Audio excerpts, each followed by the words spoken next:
അലി റളിയല്ലാഹു അൻഹുവിനെ വിട്ടേച്ച് അലി റളിയല്ലാഹു അൻഹുവിനോട് ഫാത്തിമ ബീവി 3 കാര്യം വസിയത്ത് ചെയ്തിട്ടാ ലോകത്തോട് വിട പറഞ്ഞത്. ഒന്ന്, ഫാത്തിമ ബീവി പറഞ്ഞു, ഞാൻ മരണപ്പെട്ടാൽ നിങ്ങൾ ഒരു വിവാഹവും കൂടെ കഴിക്കണം എന്ന് പറഞ്ഞാണ് പോയത്. 2, നിങ്ങൾ എന്നെ ഞാൻ മരണപ്പെട്ടാൽ മയ്യിത്ത് കട്ടിലിൽ വെച്ച് കൊണ്ടുപോകണം. 3, ഫാത്തിമ ബീവി പറഞ്ഞു, രാത്രിയെ എന്നെ ഖബറടക്കാവൂ. ഈ 3 വസിയത്ത് ചെയ്തിട്ടാ ഫാത്തിമ ബീവി ലോകത്തോട് വിട പറഞ്ഞത്. പ്രിയപ്പെട്ട മാതാവിന്റെ പുത്രിയായിരുന്നു, പ്രിയപ്പെട്ട ഖദീജ ബീവിയുടെ പുത്രിയായിരുന്നു മഹദി ഫാത്തിമ ബീവി റളിയല്ലാഹു അൻഹ. 3 മക്കളുടെയും ചരിത്രം ഞാൻ വളരെ ചുരുക്കിയിട്ട് പറഞ്ഞത്. ഖദീജ ബീവിയുടെ ജീവിതത്തിലെമ്പാട് നമുക്ക് പറയാനുണ്ട്. തിരിച്ചു വരാം നമുക്ക് ഖദീജ ബീവിയുടെ ജീവിതത്തിലേക്ക്. മഹദിയത മഹാനായ നബിയുനാ മുഹമ്മദ് മുസ്തഫ സല്ലല്ലാഹു അലൈഹി വസല്ലമ തങ്ങളുടെ ജീവിതത്തിന് താങ്ങും തണലുമായി മാറുകയാണ്. ഖദീജക്കും റസൂലുള്ളാഹ് അങ്ങനെ തന്നെയാണ്, എല്ലാമാണ്.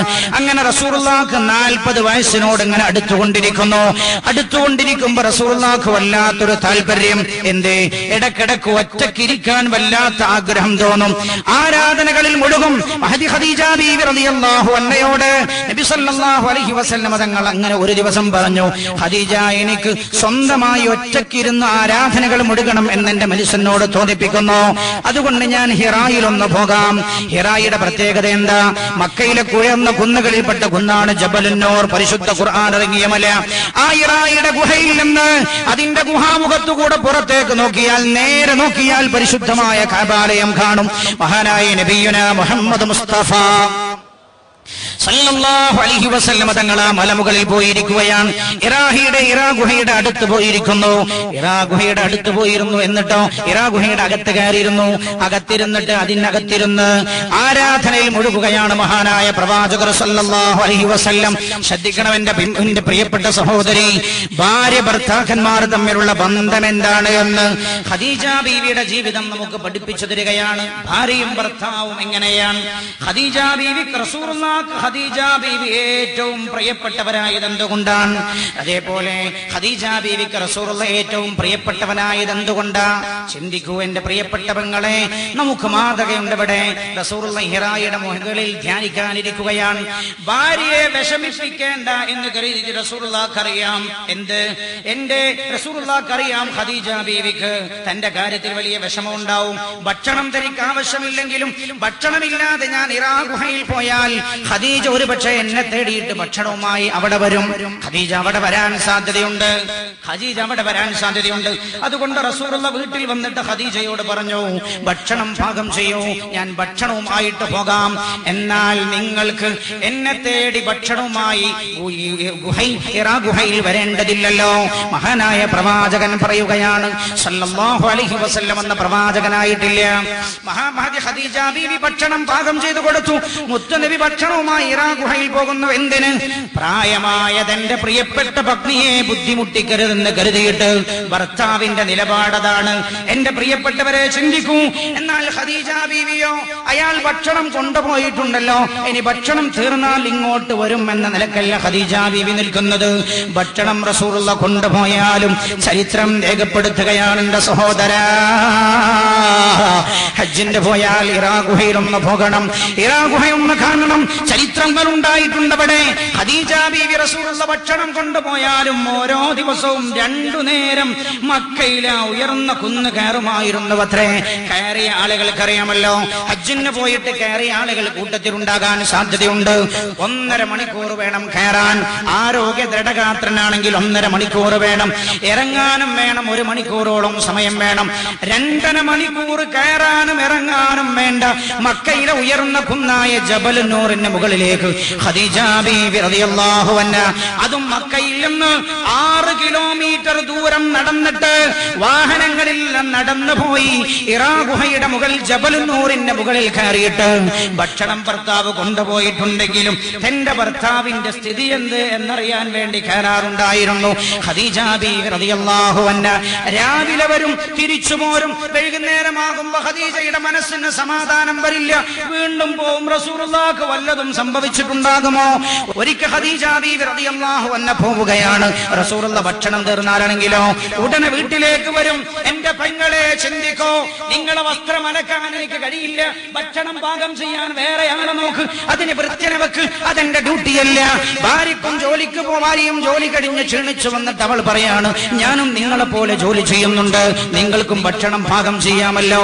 ചെരുപ്പ് തുടക്കാൻ എന്നെ കിട്ടില്ല, നിങ്ങളുടെ വസ്ത്രം ഇസ്തിയിടാനാണോ നിങ്ങൾ എന്നെ കല്യാണം കഴിച്ചതെന്ന് ചോദിക്കുന്ന ഭർത്താവിന്റെ കുത്തുവാക്ക് പറഞ്ഞ് കണ്ണുനീരൊലിപ്പിക്കുന്ന സഹോദരിമാർ ശ്രദ്ധിക്കേണ്ടത്, മുസ്ലിംകളുടെ മുഅ്മിനീങ്ങളുടെ മാതാവാണ് ഖദീജ ബീവി എന്ന്, നിങ്ങളുടെ മാതൃകയാകേണ്ടവരാണ് ഖദീജ ബീവി എന്ന് ഖുർആൻ പറഞ്ഞ ഖദീജ ബീവി റളിയല്ലാഹു അൻഹയുടെ ജീവിതം ശ്രദ്ധിച്ചു നോക്കൂ നിങ്ങൾ. റസൂലുള്ളാഹി സ്വല്ലല്ലാഹു അലൈഹി വസല്ലം തങ്ങൾ ഭക്ഷണം തീർന്നാൽ ഉടനെ വീട്ടിലേക്ക് വരും. എന്തിന്? അല്ലെങ്കിൽ ഖദീജ ഇങ്ങോട്ട് വരും, ഇങ്ങോട്ട് വരുത്തണ്ട എന്ന് കരുതിയിട്ട് ഒരിക്കൽ ഖദീജ ബീവി പോകുമ്പോ ഭക്ഷണം തീർന്നിട്ടുണ്ടാകുമോ എന്ന് കരുതിയിട്ട് ഭക്ഷണം കയ്യിൽ കരുതി. കറിയുണ്ട്, ഭക്ഷണമുണ്ട്. ഭക്ഷണവുമായി അങ്ങോട്ട് ചെന്നപ്പോ ഹബീബായി നബിയുനാ മുഹമ്മദ് മുസ്തഫ സല്ലല്ലാഹു അലൈഹി വസല്ലം തങ്ങൾ പറഞ്ഞു ഖദീജ ബീവിയോട്, ഖദീജ, ഇപ്പോൾ ജിബ്രീൽ ഇവിടെ വന്നു പോയി. ഖദീജ, നിന്നോട് അല്ലാഹു സലാം പറയുന്നു എന്ന് ജിബ്രീൽ എന്നോട് പറഞ്ഞു. അല്ലാഹു റബ്ബുൽ ഇസ്സത്ത് നിന്നോട് സലാം പറഞ്ഞയച്ചിട്ടുണ്ട് ജിബ്രീൽ മുഖേന. ജിബ്രീൽ അല്ലാഹു നിനക്ക് സലാം പറഞ്ഞതുകൊണ്ട് ജിബ്രീലും ജിബ്രീലിന്റെ വകയായി നിനക്ക് സലാം ചൊല്ലിയിട്ടുണ്ട്. ഖദീജ, അല്ലാഹുവിന്റെ സലാം ഞാൻ നിന്നോട് ചൊല്ലുകയാണ്. അസ്സലാമു അലൈക യാ ഖദീജ, ജിബ്രീലിന്റെ സലാം ഞാൻ നിനക്ക് നൽകുകയാണ്. അസ്സലാമു അലൈക യാ ഖദീജ. ഖദീജ ബീവിയോട് ആരാ സലാം ചൊല്ലുന്നത്? റബ്ബുസ് സമാവാതി വൽ അർദ് വമാ ബൈനഹുമാ, ആകാശഭൂമികളുടെ നിയന്താവ്, അത് രണ്ടിനുമിടയിൽ ഈ അണ്ഡകടാഹത്തിന്റെ മുഴുവനും സർവ്വലോകത്തിന്റെയും അധിപനായ അല്ലാഹുവാണ് ഖദീജ ബീവിക്ക് സലാം ചൊല്ലുന്നത്. എന്തേ കാരണം? നബിയാകാൻ പോകുന്ന ഈ പ്രവാചകനോട് സ്നേഹി ഖദീജ കാണിച്ച, ഭർത്താവിനോട് കാണിച്ച, അന്ന് നബിയായിട്ടില്ല. എന്റെ സഹോദരി ശ്രദ്ധിക്കേണ്ടതാ, അന്ന് പ്രവാചകനായിട്ടില്ല. പ്രവാചകനായി നിയമിക്കപ്പെടാൻ പോവുകയാണ്. വഹി വന്നതേ ഉള്ളൂ, പ്രവാചകനായിട്ടേ ഉള്ളൂ, ഇനി ദൗത്യത്തിലേക്ക് ഇറങ്ങാൻ പോകുന്നതേ ഉള്ളൂ. അപ്പോഴാ അല്ലാഹു പറയുന്നത്, അല്ലാഹു നിങ്ങൾക്ക് സലാം ചൊല്ലുന്നുണ്ട്. എന്തേ? എന്റെ ഭർത്താവിനെ അക്ഷരം പ്രതി അനുസരിച്ച് സ്നേഹിച്ച് ജീവിച്ചവരായിരുന്നു ഖദീജ. റസൂലുള്ളാഹി പറഞ്ഞില്ലേ എന്റെ പെങ്ങളെ നിങ്ങളോട്? എന്താ പറഞ്ഞത്?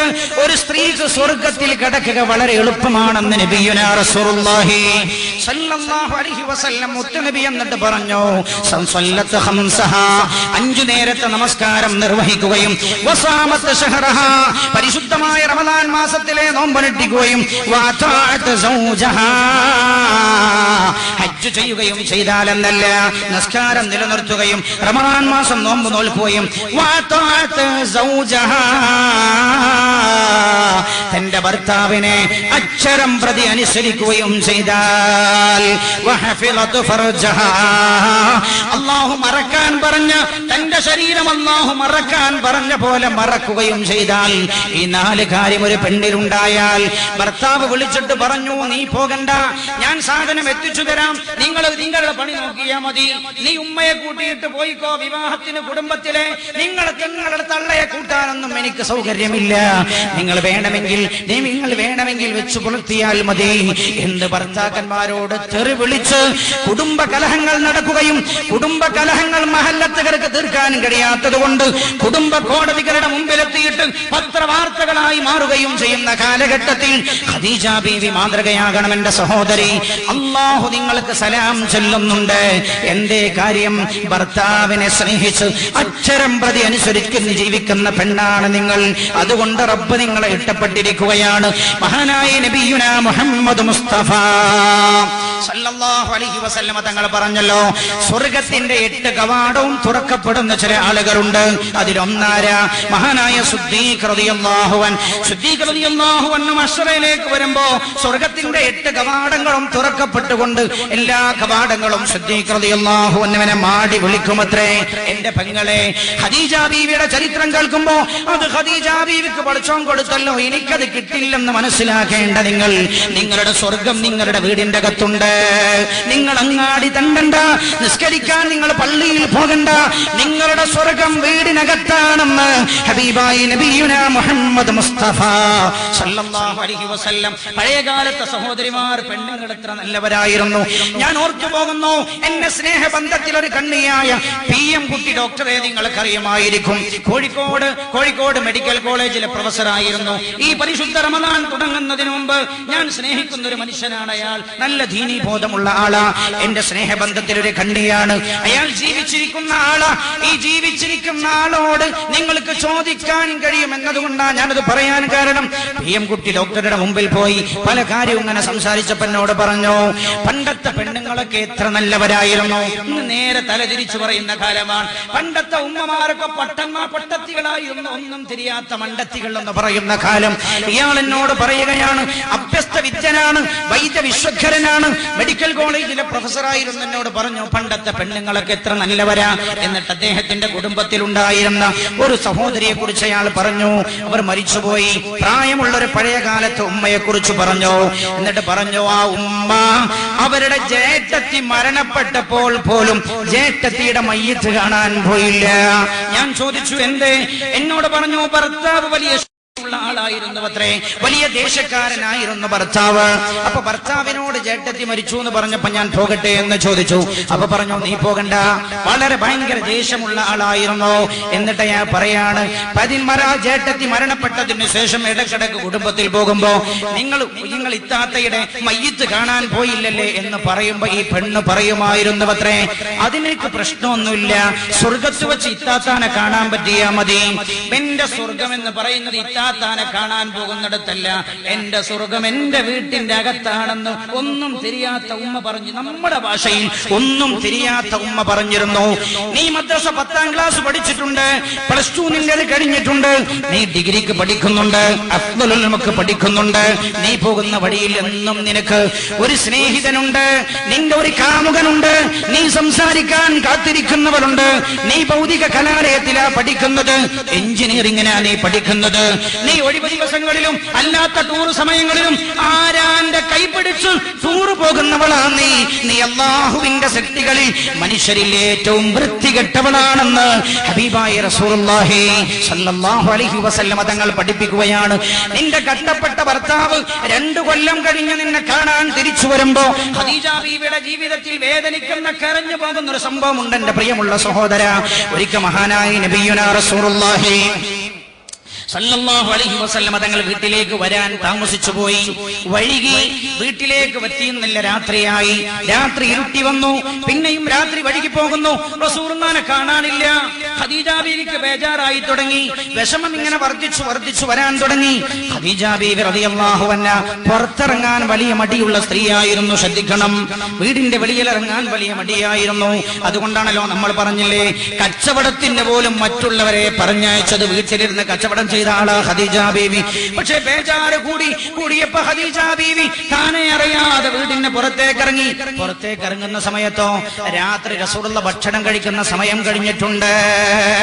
എന്റെ പെങ്ങളെ, രാത്രി റസൂലുള്ള ഭർത്താവ് ഭക്ഷണം കഴിക്കുന്ന സമയം കഴിഞ്ഞിട്ടുണ്ട്. ഭക്ഷണം കഴിക്കാൻ റസൂലുള്ള വന്നില്ല. റസൂലുള്ളാഹിനെ തെരഞ്ഞു പോകുന്ന ഖദീജ ബീവി റളിയല്ലാഹു അൻഹാ വീടിന്റെ അകത്ത് ഉണ്ടാക്കി വെച്ച ഭക്ഷണം ഒരു ശീലകഷ്ണത്തിൽ പൊതിഞ്ഞ് കയ്യിൽ വെക്കുകയാ. എന്താ ഖദീജ ബീവി ചിന്തിച്ചത്? ഞാൻ റസൂലുള്ളാഹിനെ തെരഞ്ഞു പോവുകയാണ്, റസൂലുള്ളാഹിനെ ഞാൻ തെരഞ്ഞ് റസൂലുള്ളാഹിനെ കണ്ടെത്തുമ്പോഴേക്ക് റസൂലുള്ള വിശന്ന് വലഞ്ഞു പോയിട്ടുണ്ടാകുമല്ലോ. വീട്ടിലേക്ക് കൂട്ടി വന്ന് ഭക്ഷണം കൊടുക്കുമ്പോഴേക്ക് ആ ഹബീബിന്റെ വിശപ്പം നടക്കാൻ കഴിഞ്ഞെങ്കിൽ, അതുകൊണ്ട് കണ്ടിടത്ത് വെച്ച് ഭക്ഷണം കൊടുക്കാമെന്ന് കരുതി ശീലകഷ്ണത്തിൽ ഭക്ഷണം പൊതിഞ്ഞു പോവുകയാണ് ഖദീജ ബീവി റളിയല്ലാഹു അൻഹാ. ഖദീജ ബീവി വീടിന്റെ വെളിയിലിറങ്ങി ഇങ്ങനെ പരതുകയാണ്. പരതുന്ന സമയം പെട്ടെന്ന് ഒരു അപരിചിതനായ ആളെ കണ്ടു. മക്കയിൽ അയാളെ ഖദീജ ബീവി ഇതിന്റെ മുമ്പ് കണ്ടിട്ടില്ല. ഉടനെ അയാൾ ചോദിച്ചു, എങ്ങോട്ടാ പോകുന്നത്? എവിടെയടി നിന്റെ ഭർത്താവ് എന്ന് ചോദിച്ചു. ഖദീജ ബീവി ആകെ ഞെട്ടിത്തെറിച്ചു പോയി. ആരാണ് ഇയാൾ? വല്ല ശത്രുവുമാകുമോ? എന്തിനാ റസൂലുള്ളാഹിനെ കുറിച്ച് ചോദിക്കുന്നത്? ഭയവിഹ്വലയായി മക്കയുടെ പ്രാന്ത പ്രദേശത്തുകൂടെ റസൂലുള്ളാഹിനെ അന്വേഷിച്ചു നടക്കുകയാണ്. എവിടെയും ഹബീബിനെ കാണുന്നില്ല. ഉടനെ അതാ ഖദീജ ബീവി റളിയല്ലാഹു അൻഹാ വീട്ടിലേക്ക് തിരിച്ചു വരികയാണ്, കരഞ്ഞുകൊണ്ട്, അല്ലാഹുവിനോട് പ്രാർത്ഥിച്ചുകൊണ്ട്. അല്പസമയം കഴിഞ്ഞു. മഹാനായ നബിയുനാ മുഹമ്മദ് മുസ്തഫ സല്ലല്ലാഹു അലൈഹി വസല്ലമ തങ്ങൾ വീട്ടിലേക്ക് കയറി വരികയാണ്. കയറി വന്നപാടെ വാരിപ്പുണർന്ന് ചുംബനം അർപ്പിച്ചുകൊണ്ട് ചോദിച്ചു, അങ്ങ് എവിടെയായിരുന്നു? ഞാൻ ഭയപ്പെട്ടു പോയി, അങ്ങയുടെ ശരീരത്തിൽ വല്ല ശത്രുവും കൈവച്ചു കളഞ്ഞു എന്ന് ഭയമായി. അപ്പൊ പറഞ്ഞു, ഖദീജ, ഞാൻ ഇന്ന സ്ഥലത്തായിരുന്നു. എന്നിട്ട് വിവരങ്ങൾ പറഞ്ഞു. ഞാൻ അങ്ങയെ തേടി പുറപ്പെട്ടപ്പോൾ ഒരാൾ എന്നോട് ചോദിച്ചു, അങ്ങ് എവിടെയെന്ന്. ഞാൻ മറുപടി പറഞ്ഞില്ല. കാണുന്നില്ല എന്ന് ഞാൻ പറഞ്ഞില്ല. കാരണം ഞാൻ വല്ല ശത്രുവായിരിക്കുമോ എന്ന് ഭയപ്പെട്ടു. കാണുന്നില്ല എന്ന് ഞാൻ പറഞ്ഞാൽ ഒരു പക്ഷേ അങ്ങ് വരുന്ന സമയം നോക്കിയിട്ട് വീടിന്റെ പടിവാതിൽക്കൽ വന്നിരുന്ന് അങ്ങക്ക് നേരെ അയാൾ അതിക്രമങ്ങൾ അടിച്ചുവിട്ടാലോ എന്ന് കരുതി ഞാൻ പറഞ്ഞില്ല. ഖദീജ ബീവി റളിയല്ലാഹു അൻഹ ഇത് പറഞ്ഞപ്പോ മുത്തുനബി സല്ലല്ലാഹു അലൈഹി വസല്ലം പുഞ്ചിരിച്ചുകൊണ്ട് പറഞ്ഞു, ഖദീജ, അതാരുമല്ല ഖദീജ, ജിബ്രീലാണ് ഖദീജ എന്ന മഹാനായ നബിയുനാ മുഹമ്മദ് മുസ്തഫ. നിന്നെ കണ്ടപ്പോ നിന്നോടൊന്ന് സംസാരിക്കണമെന്ന ആഗ്രഹം കൊണ്ട് സംസാരിച്ചു പോയതാ. ആരാണ് എന്റെ പ്രിയപ്പെട്ട സഹോദരങ്ങളെ? പ്രപഞ്ചത്തിന്റെ സൃഷ്ടാവായ റബ്ബിന്റെ സന്ദേശം തന്റെ ദൂതന്മാർക്ക് എത്തിച്ചു കൊടുക്കുന്ന മലക്ക് ഖദീജ ബീവിയെ കണ്ടപ്പോ ഖദീജ ബീവിയോട് സംസാരിക്കാൻ ആഗ്രഹം. എന്റെ പെങ്ങളെ, എന്റെ ഖദീജ ബീവിക്ക് നേട്ടമുണ്ടാക്കി കൊടുത്തത് ആ ഖദീജ തന്റെ ഭർത്താവിനെ അക്ഷരം പ്രതി അനുസരിക്കുന്നവരായിരുന്നു. എന്റെ സഹോദര, അതല്ലേ റസൂലുള്ള പറഞ്ഞത്? ഭർത്താവിനെ അക്ഷരം പ്രതി അനുസരിക്കുന്ന, ദീന് ചുട്ടയാർന്ന് ജീവിക്കുന്ന പെണ്ണ് നാളെ മഹ്ശറിലെത്തിയാൽ സ്വർഗത്തിന്റെ 8 കവാടങ്ങളും അവരുടെ മുമ്പിൽ തുറക്കപ്പെടുമത്രേ. എന്നിട്ട് അവളെ മാടി വിളിക്കും, ആരെ? എന്റെ പെങ്ങളെ, ഇരിക്കുന്ന നിങ്ങളെ. കണ്ണൂരിലെ ഗ്രാമങ്ങളിലെ കുഗ്രാമങ്ങളിലെ കൊച്ചു വീട്ടിൽ ഒന്നുമില്ലാതെ ഇരിക്കുന്ന എന്റെ പ്രിയപ്പെട്ട പെങ്ങളെ, ദാരിദ്ര്യത്തിന്റെ നീർച്ചുഴിയിൽ കഴിയുന്ന എന്റെ പ്രിയപ്പെട്ട പെങ്ങളെ, ആര് കണ്ടാലും മുഖം തിരിച്ചു കളയുന്ന എന്റെ പ്രിയപ്പെട്ട പെങ്ങളെ, നിങ്ങളെ കണ്ടാലും സ്വർഗത്തിന്റെ 8 കാതിലുകളും തുറക്കപ്പെടും. ഇപ്പോൾ നിങ്ങൾ ഭർത്താവിനെ അക്ഷരം പ്രതി അനുസരിച്ചാൽ. ഖദീജ ബീവി റളിയല്ലാഹു അൻഹയുടെ സന്ദേശം ഇതാണ് എന്റെ പ്രിയപ്പെട്ട സഹോദരി. മഹാനായ നബിയുനാ മുഹമ്മദ് മുസ്തഫ സല്ലല്ലാഹു അലൈഹി വസല്ലമ തങ്ങൾ ഹിറാ ഗുഹയിൽ കഴിയുകയാണ്. അല്ലാഹുവിനെ ധ്യാനിച്ചുകൊണ്ട് കഴിയുന്നു. മഹാനായ മുഖറബുൽ അംലാഖ് ജിബ്രീൽ അലൈഹിസ്സലാം. മാത്രമല്ല, ഈ സംഭവം പറയുമ്പോൾ നമ്മൾ ഓർക്കേണ്ട ഒരു കാര്യമുണ്ട്. ഖദീജ ബീവിയുടെ വയസ്സ് എത്രയായെന്ന് ചിന്തിക്കണം. പലപ്പോഴും ഭാര്യ ഭർത്താക്കന്മാരായി ആരോഗ്യമുള്ള കാലത്ത് സ്നേഹബന്ധത്തിൽ കഴിഞ്ഞുകൂടാറുണ്ടല്ലോ. പിന്നെയോ പ്രായം ചെല്ലുന്നതിനനുസരിച്ച് പിന്നെ അങ്ങനെ മനസ്സകന്നു പോകാറുണ്ട്. ഞാൻ ചിലപ്പോഴൊക്കെ കേൾക്കാറുണ്ട്, എന്നോട് ചില ആളുകൾ പറയും, ഞാൻ മോന്റെ കൂടെയാ ജീവിക്കുന്നത്. പിന്നെ ഞാൻ ചോദിച്ചു, അപ്പോ ഉമ്മ എവിടെയാണ്? വീടടച്ചു പൂട്ടിയിട്ടതാണ്. ഉമ്മ എവിടെയാ? ഉമ്മയെ ഓളെടുത്ത് കൊണ്ടുപോകാക്കിയിട്ടുണ്ട്. ഭാര്യ എവിടെ പോയിട്ട് 2 മാസമായി. നിങ്ങൾ ചിന്തിച്ചു നോക്ക്. വാർദ്ധക്യമാകുമ്പോ സ്നേഹം അകന്നു പോകാറുണ്ട്. കുടുംബ ജീവിതത്തിന്റെ ആണിക്കല്ല് മനസ്സുകൾ തമ്മിൽ ബന്ധപ്പെടുന്നിടത്താണെന്ന് പഠിപ്പിച്ച പ്രവാചകൻ ഖദീജ ബീവി റളിയല്ലാഹു അൻഹ. എന്റെ പെങ്ങളെ, നിങ്ങൾ ചിന്തിക്ക്. വസ്ത്രം അലക്കാൻ പറയുമ്പോ നിങ്ങൾക്കറിയില്ലേ, എനിക്ക് പ്രായമായി 50 വയസ്സായെന്ന് മോളോട് പറയാന്നല്ല. ഖദീജ ബീവി റളിയല്ലാഹു അൻഹ കയറുകയാണ്. ഖദീജ ബീവി എപ്പോഴാ കയറുന്നത്? റസൂലുള്ളാഹി ഖദീജ ബീവിയെ കല്യാണം കഴിക്കുന്നത് റസൂലുള്ളാഹിന്റെ 25ാമത്തെ വയസ്സിൽ. അപ്പോൾ ഖദീജ ബീവിക്ക് വയസ്സ് 40. ഹിറാ ഗുഹയിൽ റസൂലുള്ളാഹി പോയിരിക്കുന്നത് റസൂലുള്ളാഹിന്റെ 40ാമത്തെ വയസ്സിൽ. അപ്പോൾ ഖദീജ ബീവിക്ക് 55ആണ് വയസ്സ്. 55 വയസ്സായ പെങ്ങന്മാർ ഈ കൂട്ടത്തിൽ ഉണ്ടാവില്ലേ, ഉമ്മമാർ? ഈ കോണിപ്പടി പോലും കയറി വരാൻ പ്രയാസപ്പെട്ടില്ലേ? ആ സമയത്ത് ആ വെയിൽ കൊണ്ട് ചൂട് സഹിച്ച് ഖദീജ ബീവി കയറുന്നതെന്തേ? അത്രമാത്രം മനസ്സ് തമ്മിൽ ബന്ധപ്പെട്ട് കഴിഞ്ഞിട്ടുണ്ടായിരുന്നു. അത്ര സ്നേഹമായിരുന്നു റസൂലുള്ളാഹിക്ക് ഖദീജ ബീവിക്ക് റസൂലുള്ളാഹിനോടും റസൂലുള്ളാഹിക്ക് ഖദീജ ബീവിയോടും. ഒരിക്കൽ തന്റെ സേവകയായ പെണ്ണ് ചോദിച്ചു ഖദീജ ബീവിയോട്, ഞാൻ കൊണ്ടുപോയി കൊടുത്തോളാം ഭക്ഷണം, നിങ്ങൾ എന്തിനാ ഇത്ര പ്രയാസപ്പെട്ട് പോകുന്നതെന്ന് ചോദിച്ചപ്പോ ഖദീജ ബീവി പറഞ്ഞ വാക്ക്, എന്റെ പെങ്ങളെ, നമ്മുടെ മനോമുഖരത്തിലേക്ക് ബീവി ഖദീജ മഹിളകൾക്ക് മാതൃക എന്ന വിഷയത്തിൽ ഖൽബിന്റെ അന്തരാളത്തിലേക്ക് തറച്ചു കയറേണ്ട വാക്കാണ്. വൃത്തിയോട് പറഞ്ഞത് ശ്രദ്ധിക്കണം. എനിക്ക് ജോലി ചെയ്യാൻ ആളെ വേണം, നിങ്ങളുടെ വസ്ത്രമടക്കാൻ ആളെ വേണമെന്ന് ഭർത്താവിനോട് പറയുന്ന പെങ്ങളെ, എനിക്ക് അലക്കാൻ വയ്യ, അലക്കു മെഷീൻ വാങ്ങിത്തരണം, ഓണത്തിന് ഓഫർ ഉണ്ടെന്ന് പറയുന്ന പെങ്ങളെ, ഖദീജ ബീവി റളിയല്ലാഹു അൻഹയോട് ഞാൻ കൊണ്ടുപോയി കൊടുത്തോളാം ഭക്ഷണം, നിങ്ങൾ എന്തിന് പോകണം വിഷമിച്ചെന്ന് ചോദിച്ചപ്പോ ഖദീജ ബീവി, 55 വയസ്സായ ഖദീജ ബീവി, പ്രായം തന്നെ തളർത്തിക്കളഞ്ഞ ഖദീജ ബീവി തന്റെ വൃത്തിയോട് പറഞ്ഞതെന്താണെന്നറിയോ? ഭർത്താവിനെ അനുസരിക്കുക എന്നത് നിന്റെ ബാധ്യതയില്ല, എന്റെ ബാധ്യത ബാധ്യതയാണ്. എന്റെ ഭർത്താവിനെ അനുസരിക്കുക എന്നത്, അവരെ സേവിക്കുക എന്നത് നിന്റെ ബാധ്യതയല്ല, അതെന്റെ റബ്ബ് എന്റെ ബാധ്യതയാക്കി കൽപ്പിച്ചിരിക്കുകയാണെന്ന് പറഞ്ഞ ഖദീജ ബീവി റളിയല്ലാഹു അൻഹ മലീമസമായ കുടുംബജീവിതത്തിൽ, ആണും പെണ്ണും അവനവന്റെ വഴി നോക്കി പോകുന്ന മലീമസമായ കുടുംബജീവിതത്തിൽ, വാർദ്ധക്യമാകുമ്പോൾ കുടുംബങ്ങളിൽ കലഹങ്ങൾ ഉണ്ടാകുന്ന കാലഘട്ടത്തിൽ, മക്കളത് കേട്ട് വളരുന്ന കാലഘട്ടത്തിൽ നിങ്ങൾ നോക്കൂ, ഈ ലോകത്തെ രണ്ട് ഉത്തമ മനുഷ്യരുടെ സ്വഭാവം മുഅ്മിനീങ്ങൾക്ക് മാതൃകയാണ്, ലോകത്തിന് മാതൃകയാണ്. ഖദീജ ബീവി റളിയല്ലാഹു അൻഹ മഹാനായ നബിയുനാ മുഹമ്മദ് മുസ്തഫ സല്ലല്ലാഹു അലൈഹി വസല്ലം തങ്ങൾ അങ്ങനെ ഗുഹക്കകത്ത് കഴിഞ്ഞുകൂടുകയാണ്, ആരാധനാ നിമഗ്നനായി.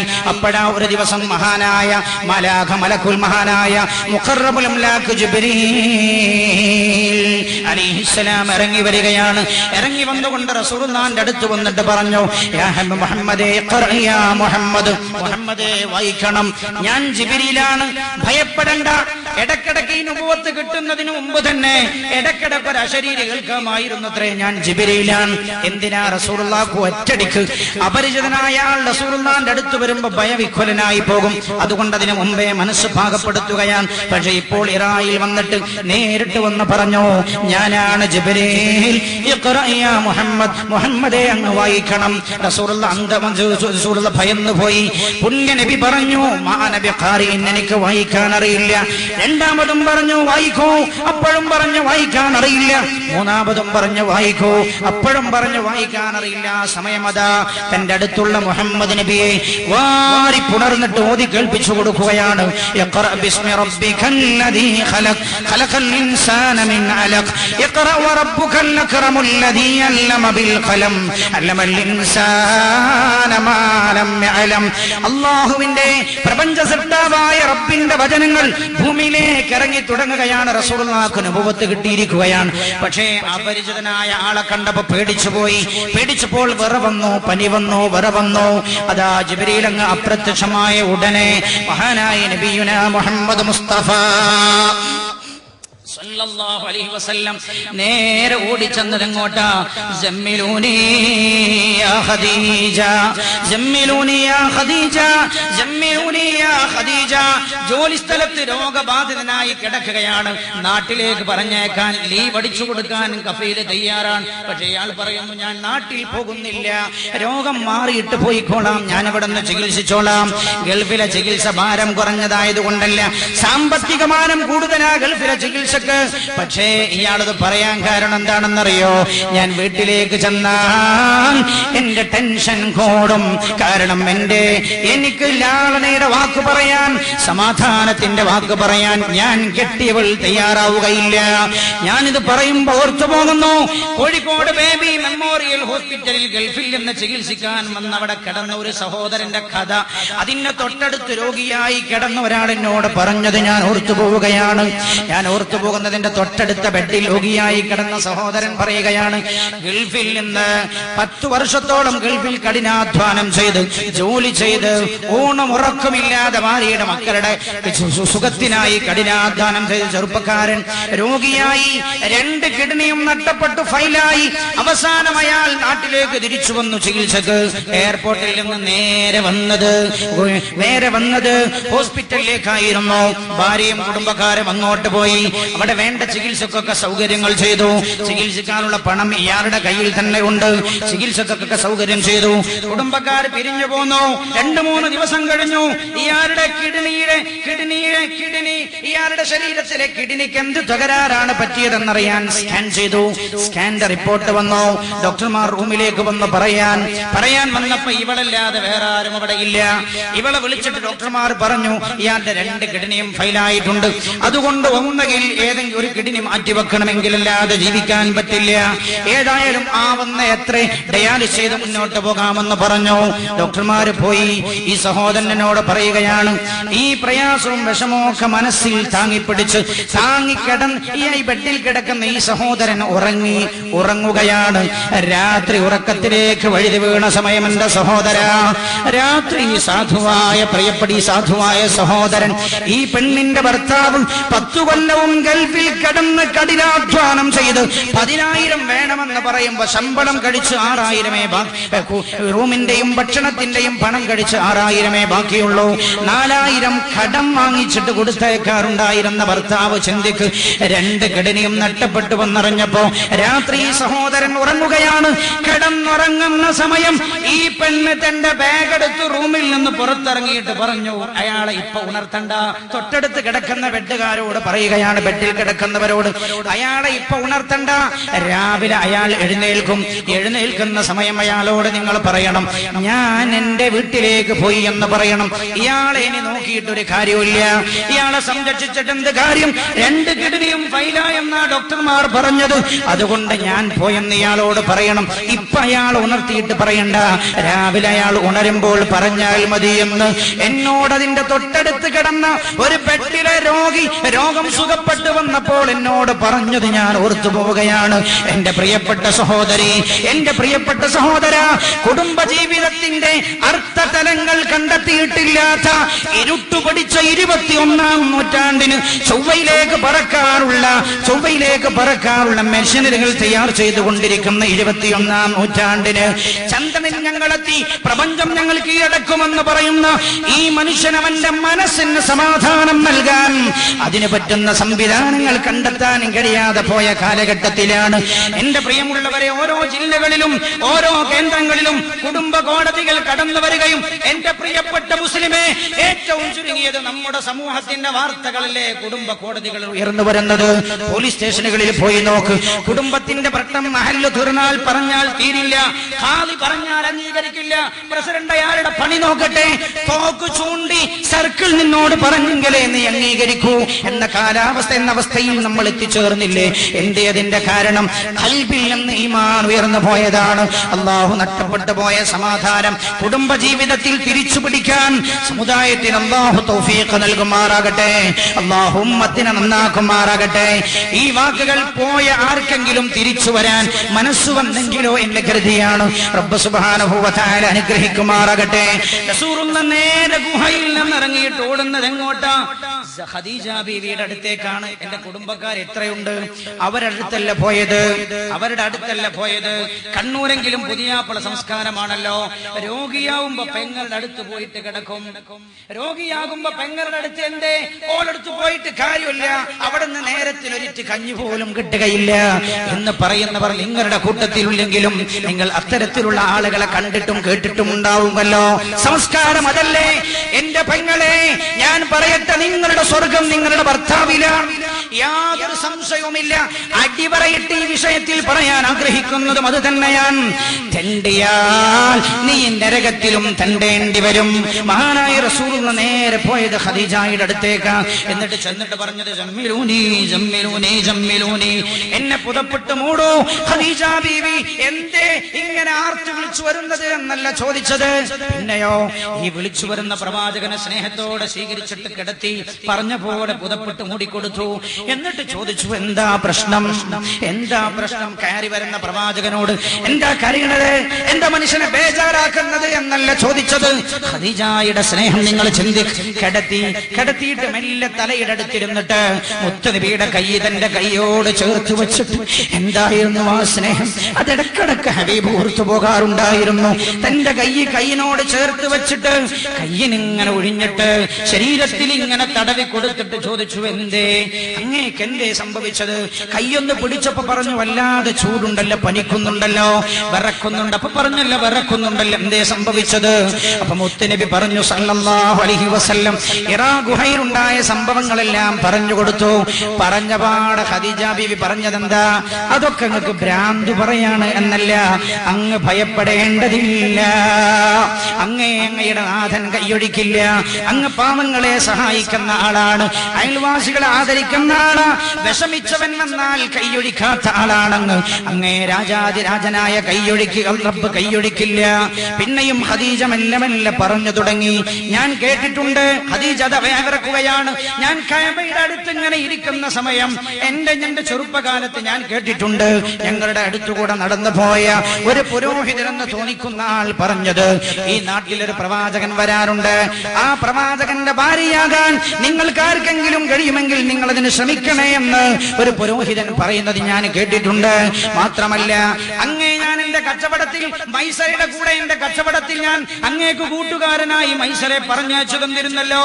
മൈസറ അങ്ങ് ഷാമിലേക്ക് എത്തുന്ന സമയം അറബികളെല്ലാം പോകുമ്പോ കാണാറുണ്ടായിരുന്ന പുരോഹിതനുണ്ടല്ലോ നസ്തൂറ, അന്ന് അങ്ങയുടെ മുഖം നോക്കിയിട്ട് മൈസറയെ സ്വകാര്യമായി വിളിച്ചു പറഞ്ഞിട്ടുണ്ട്, ഇയാൾക്ക് വലിയ ഭാവിയുണ്ടെന്ന് ഞാൻ മനസ്സിലാക്കുന്നു, അതിലേക്കുള്ള ആഗമനമാണിതെന്നാണ് ഞാൻ മനസ്സിലാക്കുന്നത് കൊണ്ട് ഭയപ്പെടേണ്ട. സമാധാനിപ്പിക്കുകയാണ്. വരക്കണ സമയത്ത് മരുന്ന് കുടിച്ചാ പോരെ, ഇങ്ങനെ കറക്കണോ എന്നല്ല പറയേണ്ടത്. എന്താണോ പറഞ്ഞതൊക്കെ രോഗി എന്ത് പറയുന്നു, തന്റെ ഭർത്താവ് പറഞ്ഞതാദ്യം അനുസരിച്ചു, എന്നിട്ട് മെല്ലെ മെല്ലെ സമാധാനിപ്പിക്കുകയാണ്. മാത്രമല്ല ഖദീജ എന്നിട്ട് പറഞ്ഞു, എന്നിട്ടോ തന്ത്രപരമായി റസൂലുള്ളാഹിനെ ഭക്ഷണം കഴിപ്പിച്ചു. ഈ പനിക്കിടയിലും ഭക്ഷണം കഴിപ്പിച്ചു.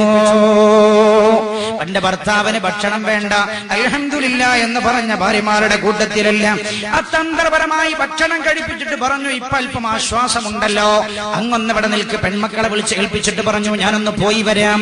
എങ്ങോട്ടാ ഖദീജ പോയത്? ഭർത്താവിനോട് സമ്മതം ചോദിച്ചു. നമ്മുടെ നാട്ടിലെ ഇന്നാലിന്ന പണ്ഡിതനുണ്ടല്ലോ, അയാളുടെ അടുത്തൊന്ന് പോയി വരാം, കാര്യം അന്വേഷിച്ചു വരട്ടെ. അയാളുടെ അടുത്ത് പോയി വിവരങ്ങളൊക്കെ പറഞ്ഞു. ജിബ്രീൽ എന്ന് റസൂലുള്ളാഹി പറഞ്ഞിരുന്നു. ഖദീജ ബീവിക്ക് വിശദീകരിച്ചു കൊടുക്കുമ്പോ ഞാൻ ജിബ്രീലാണ് ഓതണമെന്ന് പറഞ്ഞു. ഖദീജ ബീവി നേരെ ഈ പുരോഹിതന്റെ അടുത്ത് ചെന്ന് ചോദിച്ചു, ജിബ്രീൽ ആരാണ്? ഉടനെ പുരോഹിതൻ ചോദിച്ചു, ജിബ്രീൽ പ്രവാചകന്മാർക്ക് സന്ദേശം എത്തിക്കുന്ന ആളാണ്. ഖദീജ ബീവിക്ക് ആശ്വാസമായി. വീണ്ടും തിരിച്ചു വരുന്ന വഴിയിലൊരു പുരോഹിതനുണ്ട്. ആ പുരോഹിതൻ അത്താസാണ്. അത്താസിന്റെ അടുത്ത് കയറിയിട്ട് അയാൾ മക്കത്ത് അംഗീകരിക്കപ്പെടുന്ന ആളാണ്. കാര്യം അയാൾ മറ്റൊരാളുടെ അടിമയാണെങ്കിലും ശരി പണ്ഡിതനാണ്. അത്താസിന് വലിയ സ്ഥാനമുണ്ട്. അത്താസിന്റെ അടുത്ത് കയറിയിട്ട് ചോദിച്ചു, ജിബ്രീൽ ആരാണ്? ഖദീജ തന്റെ സംശയം തീർക്കുകയാണ്. സംശയമല്ല, ഇത് ഭാര്യയും ഭർത്താവും ഒത്തുകളിയാണെന്ന് പറയും. അതുകൊണ്ട് തന്റെ ഭർത്താവിനെ രക്ഷപ്പെടുത്തണം, സത്യസന്ധത ബോധ്യപ്പെടുത്തണം. ഒരു ഭാര്യക്കുണ്ടാകേണ്ട ഏറ്റവും വലിയ ഗുണം എന്റെ പെങ്ങളെ, ആരാൻ പറയുന്നത് കേട്ട് അതൊക്കെയും ശരിയാണെന്ന് പറയുന്ന ഭാര്യയല്ല. ഇതാളുകൾ പറയും മുഹമ്മദിന് തലക്ക് വട്ടാണ്, ഇത് പുറത്തു പറഞ്ഞാൽ അതുകൊണ്ട് ഇത് സത്യസന്ധമാണെന്ന് തെളിയിക്കണം. ഇയാളുടെ അടുത്ത് കയറി അത്താസിന്റെ അടുത്ത് കയറിയിട്ട് ചോദിച്ചു, ജിബ്രീൽ ആരാൻ? അത്താസ് ഇത് കേട്ടപാടെ പറഞ്ഞു, ജിബ്രീൽ അത്താസ് ഒരു ക്രിസ്തീയ പണ്ഡിതനായിരുന്നു. ജിബ്രീൽ പറഞ്ഞു, മൂസാ നബി അലൈഹിസ്സലാമിനെ അല്ലാഹു രക്ഷപ്പെടുത്തുകയും ശത്രുവായ ഫിർഔനെ വെള്ളത്തിൽ മുക്കി കൊല്ലുകയും ചെയ്യുന്ന സമയം മൂസാ നബിയുടെ കൂടെ ജിബ്രീൽ ഉണ്ടായിരുന്നു. പ്രവാചകന്മാരുടെ കൂടെ ഉണ്ടാകുന്ന ആളാണ് ജിബ്രീൽ. മാത്രമല്ല, ഞാൻ വിശ്വസിക്കുന്ന മതമായ ക്രൈസ്തവ മതത്തിന്റെ പ്രവാചകനായ ഈസാ അലൈഹിസ്സലാമിന് കിട്ടിയ മുഴുവൻ ശക്തിയും ജിബ്രീലിലൂടെയായിരുന്നു. അതാണ് ജിബ്രീൽ. മാത്രമല്ല, ദൈവ സന്ദേശം ഭൂമിയിലേക്ക് എത്തിക്കാൻ നിയോഗിക്കപ്പെടുന്ന ആളാണ് ജിബ്രീൽ. ഇത് കേട്ടപ്പോ ഖദീജ ബീവിക്ക് ഒന്നുകൂടെ ആശ്വാസമായി. ഖദീജ ബീവി നേരെ വീട്ടിലേക്ക് ചെന്നിട്ട് റസൂലുള്ളാഹിനോട് പറഞ്ഞു, അങ്ങ് ഭയപ്പെടണ്ട, അങ്ങേ അല്ലാഹു പ്രപഞ്ചത്തിന്റെ ജേതാവായ അല്ലാഹു തന്റെ ദൂതനായി തെരഞ്ഞെടുക്കാൻ പോവുകയാണ്. ഞാൻ നേരത്തെ കേട്ട സൗഭാഗ്യങ്ങളൊക്കെ എന്റെ വീട്ടിലേക്ക്, എന്റെ ജീവിതത്തിലേക്ക് കടന്നു വരാൻ പോവുകയാണെന്നാണ് ബേജാറായി പനിച്ചു കിടക്കുന്ന പ്രവാചകനോട് മഹാനായ നബിയുനാ മുഹമ്മദ് മുസ്തഫ സല്ലല്ലാഹു അലൈഹി വസല്ലം തങ്ങളോട് ഭാര്യയായ ഖദീജ ബീവി പറയുന്നത്, ഭയപ്പെട്ട ഒരാളെ ചീത്ത പറയുകയില്ല, ഭയപ്പെടുത്തുകയില്ല. മാറാ രോഗം പിടിപെട്ട് കിടക്കുന്ന ഭർത്താവിന്റെ മുമ്പിൽ വെച്ച് അയാളെ അവഗണിക്കുന്ന രീതിയിൽ സംസാരിക്കുകയല്ല. ഇത്രയും കാലം എനിക്കൊരു ജീവിതം കിട്ടിയില്ല, പഠിച്ചോനെ നീ ജാതി ഹലാക്കാണോ നീ എന്റെ മുമ്പിലേക്ക് വലിച്ചിട്ടതെന്ന് കേട്ടിട്ട് പൊട്ടി കരയുന്ന എത്ര ആളുകൾ. പോയി നോക്കൂ ഹോസ്പിറ്റലിൽ, കണ്ണൂരിലില്ലേ ഹോസ്പിറ്റൽ, പോയി നോക്കൂ കോഴിക്കോട്, പൊട്ടി കരയുന്ന എത്ര ഭർത്താക്കന്മാർ. എന്റെ പ്രിയപ്പെട്ട സഹോദര, സമാധാനിപ്പിക്കുകയാണ്. ഖദീജ ബീവി ഒരു കാര്യം കൂടെ ചെയ്തു. മക്കയിൽ സർവാംഗീകൃതനായ ആളായിരുന്നു വറഖത്ത് ഇബ്നു നൗഫൽ. തന്റെ പിതൃവിന്റെ പുത്രനാണ്. വറഖയുടെ അടുക്കലേക്ക് ചെന്നു. വറഖക്ക് വലിയ ഇഷ്ടമാണ് ഖദീജയെ. രണ്ടുപേരും സംസാരിക്കുകയാണ്. ഇടയ്ക്ക് ചോദിച്ചു, എന്തേ വന്നത്? അപ്പൊ പറഞ്ഞു, ഞാനൊരു പ്രത്യേക കാര്യം ചോദിക്കാനായി ഇപ്പൊ വന്നത്. എന്താ? ചോദിച്ചോളൂ എന്ന് പറഞ്ഞു. അപ്പൊ പറഞ്ഞു, മുഹമ്മദ് എന്റെ ഭർത്താവ് ഇതുവരെ ഒരു കളവ് പറഞ്ഞതായി മക്കക്കാർക്കും അറിയില്ല. ഇപ്പോഴായുള്ള കാര്യം പറയുന്നുണ്ട്. എന്താ പറയുന്നതെന്ന് ചോദിച്ചു. അയാൾ പറയുന്നത് അദ്ദേഹത്തിന്റെ അടുത്ത് ജിബ്രീൽ വന്നുവെന്നാണ്. ജിബ്രീലിനെ കേട്ട സമയം വറക്കത്തിരിക്കുന്നിടത്തുനിന്ന് എഴുന്നേറ്റിട്ട് ചോദിച്ചു, ജിബ്രീലോ, ഭൂമിയിലേക്ക് ഒന്നുകൂടെ ജിബ്രീൽ വരാനുണ്ട്, അത് അവസാനത്തെ പ്രവാചകന് സന്ദേശം നൽകാനാ, നീ ഒന്ന് പോയിട്ട് ഭർത്താവിനെ കൂട്ടി വരോ. ഖദീജ ബീവി റളിയല്ലാഹു അൻഹ വീട്ടിലേക്ക് പോയി ഭർത്താവിനെ കൂട്ടി വീട്ടിൽ നിന്ന് തിരിച്ചു വരികയാണ്. വറക്കത്തിന്റെ അടുക്കലേക്ക് റസൂലുള്ളാഹിനോട് വറക്കത്ത് ഉണ്ടായ സംഭവങ്ങളൊക്കെ ചോദിച്ച് എല്ലാം മനസ്സിലാക്കിയപ്പോ വറക്കത്ത് പറഞ്ഞു, മഹാനായ റസൂലുള്ളാഹിനോട് അങ്ങ് അവസാന പ്രവാചകനായി തെരഞ്ഞെടുക്കപ്പെട്ടിരിക്കുകയാണ്, ഭയപ്പെടണ്ട, അങ്ങ് മൂസാ നബിയുടെ അനന്തരക്കാരനാ, ഈസാ നബിയുടെ അനന്തരക്കാരനാ. അങ്ങ് ഈ സത്യം ലോകത്തോട് പറഞ്ഞാൽ, മക്കയിലുള്ള അധർമ്മം അങ്ങ് വിഭാടനം ചെയ്യാൻ ശ്രമിച്ചാൽ അങ്ങയുടെ നാട്ടുകാരങ്ങ് പുറത്താക്കും. എന്നിട്ട് വറക്കത്ത് പറഞ്ഞു, അന്ന് ഞാനുണ്ടെങ്കിൽ ഞാൻ അങ്ങയുടെ സഹായിയായി വർത്തിക്കുമെന്ന് വറക്കത്ത് ഹബീബായ നബിയുനാ മുഹമ്മദ് മുസ്തഫ സല്ലല്ലാഹു അലൈഹി വസല്ലം തങ്ങളോട് പറഞ്ഞു. റസൂലുള്ളാഹിനെ സമാധാനിപ്പിച്ചു. ആദ്യത്തെ സമാധാനം കിട്ടേണ്ടത് ഭാര്യന്റെ അടുത്ത്. ഖദീജ ബീവിയുടെ ജീവിതം നമ്മൾ പഠന വിധേയമാക്കേണ്ടതാണ്. ഞാനിത് മേലോടും ടച്ച് ചെയ്തു പോവാ. പെങ്ങളെ, എന്റെ പെങ്ങളെ, വിവാഹം കേവലം ചടങ്ങായ കാലം. വിവാഹം ഭാര്യ ഭർത്താവ് അത് സമൂഹത്തിൽ കേവലം ഒരു അഡ്ജസ്റ്റ്മെന്റ്. കല്യാണം കഴിച്ചിട്ടില്ലെങ്കിൽ പ്രശ്നമില്ല എന്ന് കരുതി ഇഷ്ടമുള്ളവന്റെ ഞാൻ കണ്ണൂരിൽ നിന്നല്ലേ പ്രസംഗിക്കണത്. ഈ കണ്ണൂരിൽ നിന്ന് കഴിഞ്ഞ കൊല്ലം ഞാൻ പത്രത്തിൽ വായിച്ച കണ്ണൂരിൽ നിന്ന് വന്നൊരു വാർത്ത ഞാൻ ഓർത്തു പോവുകയാണ്. എന്താ? പുരുഷന്മാരൊരു സംഘടനയുണ്ടാക്കി. എന്തിന്? പുരുഷന്മാരൊരു സംഘടനയുണ്ടാക്കി. ഇതുവരെ സ്ത്രീ പീഡനം എന്ന് പറയല് ഞാൻ വായിച്ചത് ഓർക്കുന്നു. ഇനി പുരുഷ പീഡനം എന്ന് പറയണം. എന്താ അവര് പറഞ്ഞേ? എന്താ കണ്ണൂർക്കാർ ചിരിക്കുന്നുണ്ടല്ലോ. പുരുഷ പീഡനം എന്നാ പറഞ്ഞത്. എന്താ പുരുഷ പീഡനം? എന്നിട്ട് ഇവർ പറഞ്ഞു, ഗൾഫിൽ പോയി അധ്വാനിച്ച് 10-25 കൊല്ലം കഴിഞ്ഞ് നാട്ടിലേക്ക് വരുന്ന സമയം തങ്ങളെല്ലാം കൊടുത്ത ഭാര്യ ഗൾഫിൽ നിന്ന് ഇന്ന സാധനം വേണമെന്ന് പറയും, ഇതൊക്കെ അയച്ചു കൊടുക്കും. ഇതൊന്നും വീട്ടിൽ വന്ന് നോക്കുമ്പോ കാണാനില്ല. ഇതൊക്കെ ആരോ കൊണ്ടുപോയി, കള്ളം കൊണ്ടുപോയതല്ല, തനിക്ക് മാത്രം, ഭർത്താവിന് മാത്രം അവകാശപ്പെട്ട ചാരിത്രം. ആ ചാരിത്രം കട്ടുകൊണ്ടുപോകാൻ വന്നവന്റെ ചാരിത്രം മാത്രമല്ല, പാവപ്പെട്ട ഭർത്താവ് മക്കൾക്കായി കഠിനാധ്വാനം ചെയ്യുന്ന, തന്റെ ഭാര്യക്കായി കഠിനാധ്വാനം ചെയ്തൊഴുക്കിയ വിയർപ്പ് കൊണ്ടുപോയത് കാമുകനാണ്. തന്റെ ശരീരം അവന് കൊടുത്തതിന് പുറമെ തന്റെ പാവപ്പെട്ട നിയമാനുസൃതമായ ഭർത്താവിന്റെ എല്ലുമുറിയെ പണിയെടുപ്പിച്ചിട്ട് അവന്റെ എല്ലിന്റെ ഉള്ളില് മജ്ജ ഊറ്റി കുടിച്ചവളാണെന്ന്, അതുകൊണ്ട് പുരുഷ പീഡനം എന്നാണ് പറയേണ്ടതെന്ന് റിപ്പോർട്ട് വന്നത്. കണ്ണൂരിൽ നിന്നല്ലേ? അതേ കണ്ണൂരിൽ തന്നെ പ്രസംഗിക്കാൻ ആ റിപ്പോർട്ട് വായിച്ച എനിക്ക്, പണ്ഡിതനല്ല, നേരത്തെ ഇവിടെ അതൊക്കെ വെറുതെ പറഞ്ഞു, നാലൊച്ചടാൻ കഴിയുന്ന ആളെന്ന് മാത്രം. പക്ഷേ എന്തോ അള്ളാഹുവിന്റെ നിയോഗം എന്ന പോലെ ഇവിടെ അത് പ്രസംഗിക്കാൻ കഴിഞ്ഞു എന്നതിൽ ഞാൻ റബ്ബിനെ സ്തുതിക്കുകയാണ്. എന്റെ പ്രിയമുള്ളവരെ, ഇവിടെയാ നമ്മൾ ഖദീജ ബീവിയുടെയും പുണ്യനബി മുഹമ്മദ് മുസ്തഫ സല്ലല്ലാഹു അലൈഹി വസല്ലം തങ്ങളുടെയും ജീവിതത്തെ കുറിച്ച് നമ്മൾ അറിയേണ്ടത്.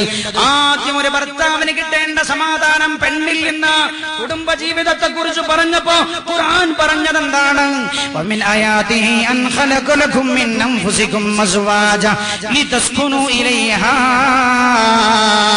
വമിൻ ആയാതിഹി, അല്ലാഹുവിന്റെ ദൃഷ്ടാന്തങ്ങളിൽപ്പെട്ടതാണ് അൻ ഖലഖ ലക്കും മിൻ അൻഫുസികും അസ്വാജ, നിങ്ങളുടെ ശരീരങ്ങളിൽ നിന്ന് തന്നെ നിങ്ങൾക്ക് ഭാര്യമാരെ സൃഷ്ടിച്ചു തന്നു എന്നത് അല്ലാഹുവിന്റെ ദൃഷ്ടാന്തമാണ്. എന്തിനാണ് ഭാര്യമാർ? എന്റെ പെങ്ങളെ, നിങ്ങളെ സൃഷ്ടിച്ചതിന്റെ ലക്ഷ്യം എന്താണെന്ന് സൃഷ്ടിച്ച നിയന്താവായ റബ്ബാണ് പറയുന്നത്. നിങ്ങളൊക്കെ ഓണക്കാലത്തോടനുബന്ധിച്ച് പലരും വീട്ടിൽ ഇലക്ട്രോണിക് സാധനങ്ങൾ വാങ്ങാറുണ്ടല്ലോ.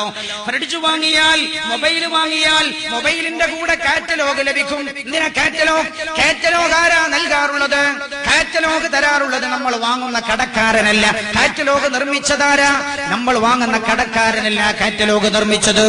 ഈ സാധനം നിർമ്മിച്ച ജപ്പാനിലെ ടോക്കിയോയിലെ ആ കമ്പനിയുടെ, ഇത് നിർമ്മിച്ച ആ കമ്പനിയാണ് ഈ സാധനം എങ്ങനെയാണ്, എന്തിനാണ് ഉപയോഗിക്കേണ്ടത് എന്ന് കാറ്റലോഗ് ഉണ്ടാക്കുന്നത്. അത് കടകളിലേക്ക് എത്തിച്ചു കൊടുക്കുകയാണ്. ആ കടകളാണ് നമ്മുടെ കയ്യിലെത്തിക്കുന്നത്. ഇതുണ്ടാക്കുന്നവരാ കാറ്റലോഗ് നൽകാറുള്ളത്. നിങ്ങളെ സൃഷ്ടിച്ച നിയന്താവായ റബ്ബ് സൃഷ്ടിപ്പിന്റെ ലക്ഷ്യം പറയുന്നത് കേൾക്കൂ. എന്താ പറഞ്ഞത്? നിങ്ങൾ അധ്വാനിക്കാനല്ല, നിങ്ങൾ രാഷ്ട്രീയ പ്രവർത്തനം നടത്താനല്ല, നിങ്ങളുടെ പരമപ്രധാനമായ ലക്ഷ്യം ലിതസ്കുനു ഇലൈഹാ,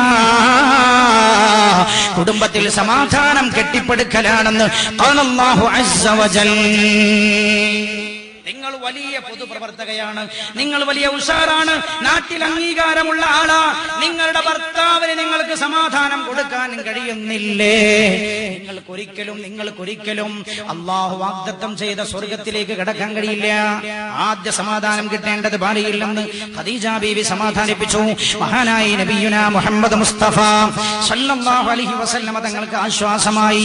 അതാ ജീവിതം മുന്നോട്ട് പോവുകയാണ്. അല്ലാഹുവിന്റെ കൽപ്പന വന്ന മുത്തുനബിയോടെന്തിന് പരസ്യ പ്രബോധനം നടത്താൻ മഹാനായ നബി സല്ലല്ലാഹു അലൈഹി വസല്ലം ആദ്യം രഹസ്യ പ്രബോധന നടത്തിയത്. ഖദീജ ബീവി ഇതെല്ലാം ഉറപ്പ് വരുത്തിയപ്പോ ജിബ്രീൽ തന്നെയാണ് വന്നത്, അല്ലാഹുവിന്റെ സന്ദേശമാണ് കിട്ടിയത്. ഇതെല്ലാം അങ്ങ് ഉറപ്പ് വരുത്തിയപ്പോ ഖദീജ ബീവിയാണ് ആദ്യം അഷ്ഹദു അല്ലാ ഇലാഹ ഇല്ലല്ലാഹ് എന്ന് വിശ്വസിച്ച് വിശുദ്ധമായ ഇസ്ലാമിലേക്ക് കടന്നു വന്നത്. ആദ്യം മുസ്ലിം ആവുക എന്ന സൗഭാഗ്യം കിട്ടിയത് ഖദീജ ബീവിക്ക. ഖദീജ ബീവിയ ആദ്യം മുസ്ലിമായത്. പിന്നെയോ ആദ്യം നിസ്കരിച്ച ആളും ഖദീജ ബീവിയ. മുത്തനബി സല്ലല്ലാഹു അലൈഹി വസല്ലം തങ്ങളോട് കൂടെ ആദ്യം നമസ്കരിച്ച ആളും ഖദീജ ബീവിയാണ്. ഇന്ന് കാണുന്ന 5 നേരത്തെ നമസ്കാരം നിർബന്ധമാക്കപ്പെടുന്നതിന് മുമ്പ് 2 നേരത്തെ 2 റക്അത്ത് നമസ്കാരം രാവിലെയും വൈകുന്നേരവും നിസ്കരിക്കാൻ ആജ്ഞാപനമുണ്ടായിരുന്നു. അല്ലാഹുവിന്റെ മഹാനായ നബിയുനാ മുഹമ്മദ് മുസ്തഫ സല്ലല്ലാഹു അലൈഹി വസല്ലം തങ്ങളോട് ആ നിർദ്ദേശം ഉണ്ടായപ്പോൾ റസൂലുള്ളാഹ് ജിബ്രീൽ കാണിച്ചു തന്ന പോലെ വുദൂ ചെയ്യുന്ന രീതി റസൂലുള്ളാഹ് കാണിച്ചു കൊടുത്തത് ഖദീജ ബീവിക്ക്. ചിന്തിക്കുക നിങ്ങൾ, ആദ്യം അല്ലാഹുവിന്റെ വഹയിന്റെ ഇൽമു നുകരാൻ സൗഭാഗ്യം ലഭിച്ചത് ഖദീജ ബീവിക്കാണ്. ആ പെണ്ണിന് അല്ലാഹു കൊടുത്ത മഹത്വം ചിന്തിക്കൂ. എന്തേ അത്ര വലിയ ത്യാഗം സഹിച്ച പെണ്ണാണ്, അത്ര വലിയ ത്യാഗം സഹിച്ചവളാ. നമ്മൾ ഇന്നലെ പറഞ്ഞില്ലേ ഒരു ഹദീസ്, ഒരാൾ നടന്നു പോയപ്പോ അയാളെ കുറിച്ച് അഭിപ്രായം ചോദിച്ചപ്പോ പറഞ്ഞു അയാൾ ആളുകൾക്കിടയിൽ വലിയ ജനസമ്മതിയുള്ള ആളാ. വേറെ ആളാ നടന്നു പോയപ്പോ പറഞ്ഞു അയാൾ ആളുകൾക്കിടയിൽ ഒന്നിനും കൊള്ളാത്ത ആളാ, ആളുകൾ ആരും പരിഗണിക്കാത്ത ആളാണ്. ഖദീജ ബീവി റളിയല്ലാഹു അൻഹാ. ചിന്തിക്കു നിങ്ങൾ, ലോകത്താദ്യമായി അല്ലാഹുവിന്റെ വചനം ഏറ്റെടുക്കാൻ സൗഭാഗ്യം ലഭിച്ച പെണ്ണ് ഖദീജ ബീവി റളിയല്ലാഹു അൻഹാ. അത് പുൽകാൻ സൗഭാഗ്യം ലഭിച്ച പെണ്ണ് ഖദീജ ബീവി റളിയല്ലാഹു അൻഹാ. ആദ്യമായി അല്ലാഹുവിന്റെ കൽപ്പന ഭൂമിയിൽ നടപ്പിൽ വരുത്താൻ അല്ലാഹു സൗഭാഗ്യം കൊടുത്ത പെണ്ണ് ഖദീജ ബീവി റളിയല്ലാഹു അൻഹാ. മഹാനായ നബിയുനാ റസൂലുള്ളാഹി സല്ലമ തങ്ങളുടെ കൂടെ ജീവിതം മുന്നോട്ട് പോകുന്നു. ഒരുപാട് പീഡനങ്ങളും പ്രയാസങ്ങളും ഉണ്ടായി. റസൂലുള്ള വീട്ടിലേക്ക് വരുമ്പോ സമാധാന വാക്ക് പറഞ്ഞ് സമാധാനിപ്പിക്കാറുണ്ടായിരുന്നത് ആരാ? ഖദീജ ബീവിയാണ്. പല ആളുകളും വീട്ടിൽ നിന്ന് സമാധാനം കിട്ടാത്തത് കൊണ്ട് നാട്ടിൽ നടക്കേണ്ട അവസ്ഥ വരാറുണ്ട്. അല്ലാഹു കാത്തുരക്ഷിക്കുമാറാകട്ടെ. ഏതായാലും ഖദീജ ബീവി റസൂലുള്ളാഹി സ്വല്ലല്ലാഹു അലൈഹി വസല്ലം തങ്ങൾ പ്രബോധന മാർഗത്തിൽ മുന്നേറുകയാണ്. ശത്രുക്കളുടെ ഭാഗത്ത് നിന്ന് താടനങ്ങളും പീഡനങ്ങളും വന്നു. സഹിക്കാൻ കഴിയാതെയായപ്പോ അബ്സീനിയയിലേക്ക് ഹിജറ പോകാൻ മുസ്ലിങ്ങൾക്ക് അനുവാദം കൊടുത്തു. അള്ളാന്റെ ഹബീബപ്പോഴും മക്കയിൽ തന്നെയാണ്, ഖദീജ ബീവിയും മക്കയിലാണ്. അവസാനം മഹാനായ നബി സല്ലല്ലാഹു അലൈഹി വസല്ലം തങ്ങളെയും ഖദീജ ബീവിയെയും മാത്രമല്ല മക്കയിൽ പ്രവാചകനോട് വിശ്വസിച്ച വിശ്വാസികളുണ്ടല്ലോ, അവരെല്ലാം പീഡനത്തിനിരയാക്കുകയാണ് മക്കക്കാർ. നിരന്തര പീഡനം. ബിലാൽ റളിയല്ലാഹു അൻഹുവിന്റെ നെഞ്ചത്ത് കല്ല് വെച്ചു, കൈകാലികൾ ചങ്ങലക്കിട്ട് വലിച്ചു. സുമയ്യ ബീവിയെയും അതേപോലെ യാസിർ റളിയല്ലാഹു അൻഹുവിനെയും ക്രൂരമായ താടന പീഡനങ്ങൾക്ക് ഇരയാക്കി. ഇതൊക്കെ നടക്കുകയാണ്. സത്യം പ്രചരിക്കുക തന്നെയാണ്. അടിച്ചമർത്താനും കഴിയുന്നില്ലെന്നത് ഘട്ടം വന്ന സമയത്താണ് അതാ അവസാനം മക്കക്കാർ മുഹമ്മദിനെ നിയന്ത്രിക്കാനായി അവരൊരു വഴി കണ്ടെത്തി. എന്തേ? ഈ സത്യത്തെ അടിച്ചമർത്താനുള്ള വഴി. മുഹമ്മദിനെയും മുഹമ്മദിന്റെ അനുയായികളെയും മുഹമ്മദിനെ സഹായിക്കുന്നവരെയും അതിശക്തമായ ഉപരോധം തീർത്ത് നശിപ്പിക്കുക എന്നായിരുന്നു അവർ കണ്ടെത്തിയ വഴി.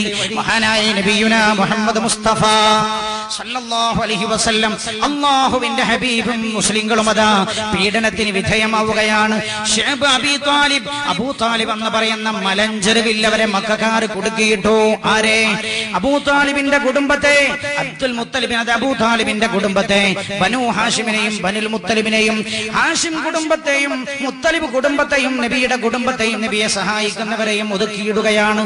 അവർ മക്കയുടെ ശഅബ് അബൂ താലിബ് എന്ന മലഞ്ചെരുവിൽ അവരെ ഒതുക്കിയിടുകയാണ്. തീരുകയാണ്. ഹബീബായി നബിയുനാ മുഹമ്മദ് മുസ്തഫ സല്ലല്ലാഹു അലൈഹി വസല്ലമ തങ്ങളും സഹാബികളും കൂടെയുള്ള സഹാബികളും കുടുംബക്കാരും വിഷമിച്ചുപോയി. അതിൽ നിന്ന് വിട്ടുന്ന ആൾ അബൂലഹബ് മാത്രമായിരുന്നു റസൂലുള്ളാഹിന്റെ കുടുംബത്തിൽ നിന്ന്. എന്തായിരുന്നു മലഞ്ചെരുവിലെ കഥ എന്നറിയോ? എന്റെ പെങ്ങളെ കേൾക്കണം. ആരാ? ഖദീജ ബീവി. ഞാൻ നേരത്തെ പറഞ്ഞില്ലേ, മക്കയിലെ കോടീശ്വരയായിരുന്നു, ധനാഢ്യയായിരുന്നു. സമ്പത്തിന്റെ ഏറ്റവും ഉന്നതമായ സൗകര്യങ്ങൾ ആസ്വദിച്ചുകൊണ്ട് ജീവിച്ച പെണ്ണ്. നിങ്ങൾ ചിന്തിക്കോ. മാത്രമല്ല ഖുവൈലിദിന്റെ മകളായിരുന്നു. സ്വർണ്ണക്കരണ്ടിയുമായി, വായിൽ സ്വർണ്ണക്കരണ്ടിയുമായി ജനിച്ചു വീണ പെണ്ണാണ്. അള്ളാന്റെ ഹബീബിന്റെ ഒപ്പം കൂടിയപ്പോ സ്വത്തൊക്കെ പോയി. സ്വത്ത് പോയെന്ന് മാത്രമല്ല, മുഴുവൻ സ്വത്തും അള്ളാഹുവിന്റെ ഹബീബിനെ സമർപ്പിച്ചിട്ട് പറഞ്ഞു, യാ റസൂലല്ലാഹ്, അള്ളാഹുവിന്റെ ഹബീബിന് തന്റെ പ്രിയപ്പെട്ട ഭർത്താവിന് സമർപ്പിച്ചിട്ട് പറഞ്ഞു, എനിക്കൊന്നുമില്ല, ഒക്കെ അങ്ങയുടേതാണ്, അങ്ങ് ഇഷ്ടപ്പെട്ട വഴിയിൽ ചെലവഴിച്ചോളൂ. ഭർത്താവിന്റെ മുമ്പിലെല്ലാം സമർപ്പിച്ചു. ഇങ്ങനെയുള്ള ഖദീജ അള്ളാഹുവിന്റെ ഹബീബോ ഇസ്ലാമിന് വേണ്ടിയും പാവപ്പെട്ടവർക്ക് വേണ്ടിയും സ്വത്ത് കൊടുത്തിട്ട് കഴിഞ്ഞു. ഖദീജാന്റെ കയ്യിലും സ്വത്തില്ല, പുണ്യ നബിയുടെ കയ്യിലും സ്വത്തില്ല. മക്കയുടെ താഴ്വാരത്താകെ ഒരു ചെറിയ കുടിലുണ്ട്. ഖദീജാക്കും പുണ്യ നബിക്കും സല്ലല്ലാഹു അലൈഹി വസല്ലം. അൻതല്ലദീ ലൗലാക മഖുലിക അംറുൻ കല്ലാ വലാ ഖൽഖുൽ വറ ലൗലാക. അങ്ങില്ലെങ്കിൽ ലോകത്തിന് തന്നെ ജന്മമില്ലെന്ന പുകൾ കൊണ്ട അള്ളാഹുവിന്റെ ഹബീബിന് മക്കയിലാകെയുള്ളതൊരു ചെറിയ കുടിലാണ്, ഒരു ചെറിയ ചെറ്റക്കുടിൽ. ആ കുടിലേക്ക് വരാൻ പോലും മക്കക്കാരനുവദിച്ചില്ല. ശുഐബ് അബീ താലിബ് എന്ന പലന്ന മലഞ്ചെരുവിൽ തടഞ്ഞിട്ടോ. എന്നിട്ടോ മേൽഭാഗത്ത് ഒരു ചെറിയ കുടിൽ പോലും അവർക്ക് കെട്ടാൻ കഴിഞ്ഞില്ല. മേൽഭാഗത്ത് നോക്കിയാൽ ആകാശം ചുട്ടുപൊള്ളുന്ന സൂര്യന്റെ ചൂട്. ആരെയാ പരീക്ഷിക്കുന്നത്? ചിന്തിക്കണ്ട സഹോദര, ആരെയാ പരീക്ഷിക്കുന്നത്? അല്ലാഹു. അതിശക്തമായ സൂര്യന്റെ ചുവട്ടിൽ, അതേപോലെ ചുട്ടുപൊള്ളുന്ന ഭൂമിയിൽ കഴിക്കാൻ ഭക്ഷണമില്ല, കുടിക്കാൻ വെള്ളമില്ല. റസൂലുള്ളയും കൂടെ വിശ്വസിച്ച ആളുകളും തടയപ്പെടുകയാണ്. പല ആളുകളും മലഞ്ചെരുവിൽ മരിച്ചു വീഴുകയാണ്. ജീവവെള്ളം കിട്ടാത്തത് കൊണ്ട്, ജീവനാവശ്യമായ, നിലനിൽക്കാൻ ആവശ്യമായ വെള്ളം കിട്ടാത്തത് കൊണ്ട് ഖദീജയും രോഗബാധിതയായിരിക്കുകയാണ്. ഹബീബായി നബിയുനാ മുഹമ്മദ് മുസ്തഫ സല്ലല്ലാഹു അലൈഹി വസല്ലം തങ്ങളുടെ കണ്ണ് നിറഞ്ഞുപോയി. റസൂലുള്ളാഹി പറഞ്ഞു, ഖദീജ, നീ എന്റെ കൂടെ കൂടിയിട്ട് നീയും വിഷമിച്ചു പോയല്ല ഖദീജ. ഖദീജ, നീ മക്കയിൽ എത്ര വലിയ ധനാഢ്യയായിരുന്നു, എന്റെ കൂടെ കൂടിയിട്ട് നീയും വിഷമിച്ചു പോയല്ല ഖദീജ എന്ന് പറഞ്ഞപ്പോ മുത്ത് നബിയോട് സമാധാനിപ്പിച്ചിട്ട് പറഞ്ഞു, ഇല്ല നബിയെ, കട്ടപ്പാട് ഇവിടുത്തതല്ലേ ഉള്ളൂ. യാ റസൂലല്ലാഹ്, ഞാൻ എന്റെ എല്ലാം അങ്ങേക്ക് സമർപ്പിച്ചിരിക്കുന്നു.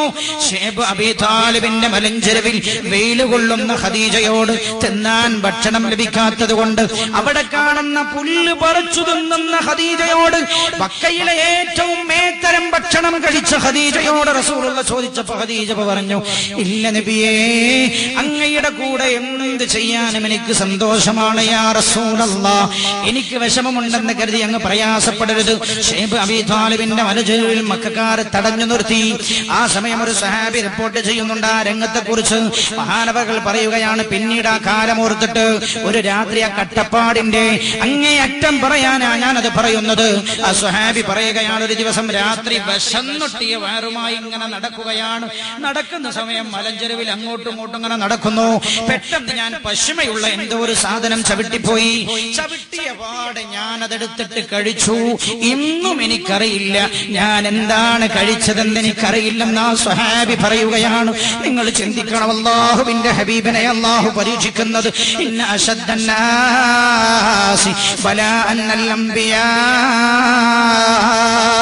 ദുനിയാവിലെ ഏറ്റവും കൂടുതൽ പരീക്ഷണത്തിന് അല്ലാഹു വിധേയമാക്കുന്നത് പ്രവാചകന്മാരെയാണെന്ന് നബിയുനാ മുഹമ്മദ് മുസ്തഫ സല്ലല്ലാഹു അലൈഹി വസല്ലം. ഖദീജ ബീവി അതോടുകൂടെ രോഗബാധിതയായി. കാരണം വെള്ളം കിട്ടാതെയായി, ഭക്ഷണം കിട്ടാതെയായി. അങ്ങനൊരു ശീലം ഖദീജക്കില്ലല്ലോ. കാരണം തിന്ന് യഥേട്ടം കുടിച്ചും ജീവിച്ച വീട്ടിൽ വളർന്നവരാ. ഖദീജ ബീവി അതാ രോഗബാധിതയായി കിടക്കുകയായി. മുഖമാകെ വിളറി, ശരീരമാകെ ക്ഷീണിച്ചുപോയി. പക്ഷെ മനസ്സിനൊരു തകരാറും സംഭവിച്ചില്ല. ഖദീജ ബീവി എഴുന്നേൽക്കാൻ പോലും കഴിയാതെ കിടക്കുകയാണ്. ഖദീജ ബീവി കിടക്കുന്ന രംഗമൊന്ന് ചിന്തിക്കണം എന്റെ സഹോദര. ഖദീജ ബീവി രോഗിയായി കിടക്കുന്നു. ഖദീജ ബീവിക്ക് മനസ്സിലായി ഞാൻ ലോകത്തോട് വിട പറയാൻ പോവുകയാണ്. പക്ഷേ ഖദീജ ബീവിയുടെ മനസ്സ് റബ്ബിലേക്ക് പോകാനുള്ള താല്പര്യമുണ്ടെങ്കിലും വേദനയുണ്ട്. എന്താ ഖദീജ ബീവിയുടെ വേദന? ഖദീജ ബീവി കിടക്കുന്ന ബെഡിന്റെ അടുത്ത് റസൂലുള്ള അവിടെ വന്നിട്ട് ഇരിക്കും. റസൂലുള്ള തലയുടെ ഭാഗത്ത് ഇങ്ങനെ വന്നിരുന്നിട്ട് ഖദീജ ബീവിയെ സന്തോഷിപ്പിക്കും. ചിന്തിക്കണ്ട പ്രിയപ്പെട്ടവരെ, ഹബീബായ റസൂലുള്ളാഹിക്ക് അന്ന് വയസ്സ് എത്രയാ? മുത്തുനബിക്ക് അന്ന് എത്രേ വയസ്സ്? ഖദീജ ബീവി റളിയല്ലാഹു അൻഹ റസൂലുള്ളാഹിന്റെ 50ാമത്തെ വയസ്സിലാ ലോകത്തോട് വിട പറയുന്നത്. ഖദീജക്ക് അന്ന് വയസ്സ് 65 ഒരു ഭാര്യയുടെയും ഭർത്താവിന്റെയും സ്നേഹം. എന്റെ ഭാര്യയുടെ മുഖം ചുളിഞ്ഞു പോയിട്ടുണ്ട്, അവരുടെ സൗന്ദര്യം, അവൾക്ക് സൗന്ദര്യം നഷ്ടപ്പെട്ടു പോയിട്ടുണ്ട്. അതുകൊണ്ട് ഞാനൊരു വേറെ വിവാഹം ആലോചിക്കുകയാണെന്ന ചിന്തയല്ല. 65 വയസ്സായ ശരീരമൊക്കെ ചുക്കിച്ചുളിഞ്ഞ് ശരീരമൊക്കെ വിവർണമായ ഖദീജയുടെ അടുത്ത് നിന്നിട്ട് ആ ശരീരം നേരി കൈ പിടിച്ച്, അന്ന് ഇറയിൽ നിന്ന് ഞാൻ ഓടി വന്നപ്പോ തന്റെ കൈ പിടിച്ചു തന്നെ സമാധാനിപ്പിച്ച ഖദീജയുടെ അടുത്ത് നിന്നിട്ട് കൈ പിടിച്ച് ഇങ്ങനെ സമാധാനിപ്പിക്കുകയാണ്. സമാധാനിപ്പിച്ചു, ശരീരം തടവിക്കൊടുക്കുന്നു. റസൂലുള്ളാഹി സമാധാനിപ്പിക്കുകയാണ്, രോഗിക്ക് ആശ്വാസം നൽകുകയാണ്. സമാധാനിച്ചോളൂ ഖദീജ. അപ്പൊ ഖദീജ കരയുന്നു. പുണ്യ നബിയോട് പറഞ്ഞു, റസൂലുള്ളാഹി പറഞ്ഞു, ഖദീജ നീ വേദനിക്കണ്ട, നീ സ്വർഗ്ഗത്തിലെ ഏറ്റവും ഉത്തമയായ വനിതയാണ്. ഖൈറുൻ നിസാഇ മറിയം, ലോകത്തെ ഏറ്റവും ഉന്നതമായ പെണ്ണുങ്ങളുടെ കൂട്ടത്തിലാണ് മറിയം. മഹാനായ റസൂലുള്ളാഹി പറഞ്ഞു, ഖൈറു നിസാഇഹാ മറിയമോ, സ്വർഗ്ഗത്തിലെ ഏറ്റവും ഉന്നതമായ പെണ്ണാണ്, ഉന്നതയായ സ്ത്രീയാണ് മറിയം ബിൻതു ഇമ്രാൻ. വ ഖൈറു നിസാഇഹാ ഖദീജ ബിൻതു ഖുവൈലിദ്, സ്വർഗ്ഗത്തിലെ ഏറ്റവും ഉന്നതയായ പെണ്ണാണ് ഖദീജ എന്ന് ജിബ്രീൽ എന്നോട് പറഞ്ഞിട്ടുണ്ട്. അതുകൊണ്ട് വിഷമിക്കണ്ട ഖദീജ എന്ന് പറഞ്ഞ് സമാധാനിപ്പിക്കുന്നു. അപ്പൊ ഖദീജ ബീവി റസൂലുള്ളാഹിനോട് പറയുകയാണ്, യാ റസൂലല്ലാഹ്, എന്റെ പ്രിയപ്പെട്ട ഭർത്താവേ, ഞാൻ മരിക്കുന്നതിലല്ല എന്റെ ബേജാറ്, അങ്ങേക്ക് സംരക്ഷണം. അങ്ങ് ജനിക്കുന്നതിന് മുമ്പേ ഉപ്പ മരിച്ചുപോയില്ലേ? 6 വയസ്സായപ്പോ അങ്ങയുടെ ഉമ്മ മരിച്ചുപോയില്ലേ? 8 വയസ്സായപ്പോ അങ്ങയുടെ പിതാമഹൻ മരിച്ചുപോയില്ലേ? പിന്നെ അങ്ങേക്ക് തണലായിരുന്ന അബൂതാലിബും മരിച്ചുപോയില്ലേ? ഇനി അങ്ങേക്ക് തണലേകാൻ അങ്ങക്കാകെ ആശ്വാസമായിരുന്ന ഞാൻ എന്ത് വിഷമുണ്ടായാലും അങ്ങ് ഓടി വന്നിട്ട് എന്നോടാ പറയാറുണ്ടായിരുന്നത്. അങ്ങനെ ഖദീജ ബീവി ഇഹലോകവാസം വെടിയുകയാണ്. അല്ലാഹുവിന്റെ ഹബീബ് കരയുകയാണ്. ഖദീജ ബീവി മരിക്കുന്ന രംഗം കേൾക്കണോ എന്റെ പ്രിയപ്പെട്ട സഹോദരി? ഒന്ന് ചിന്തിച്ചു നോക്ക്. ഖദീജ ബീവിയുടെ ഒരു ടെൻഷൻ ഇതാ, ഇനി റസൂലുള്ളാഹിക്ക് സമാധാനം കൊടുക്കാൻ രണ്ടോ ഖദീജ ബീവിയെ പരിപാലിച്ചുകൊണ്ട് തൊട്ടടുത്തിരുന്നിരുന്നത് എപ്പോഴും ഉമ്മു കുൽസൂമായിരുന്നു. ഉമ്മു കുൽസൂമാണെങ്കിലോ നിക്കാഹ് കഴിഞ്ഞതേ ഉള്ളൂ. ഒരു ഭർത്താവിന്റെ ചൂട് പോലും റസൂലുള്ളാഹിന്റെ മോൾ അനുവദിച്ചിട്ടില്ല.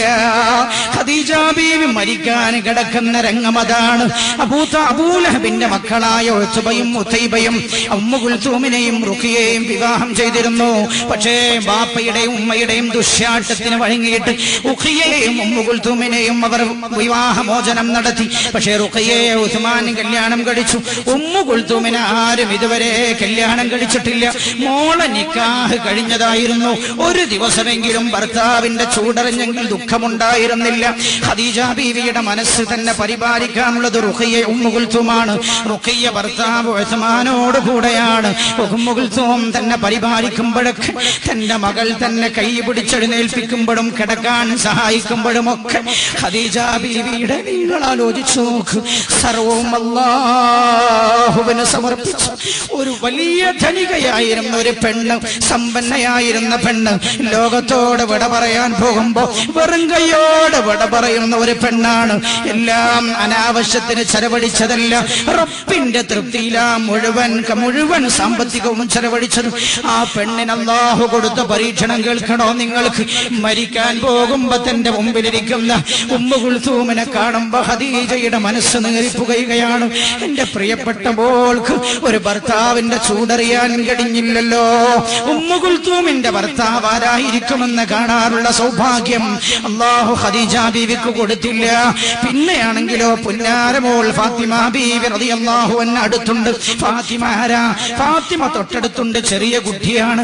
റസൂലുള്ളാഹിക്ക് ഫാത്തിമയോട് വല്ലാത്ത സ്നേഹമാ.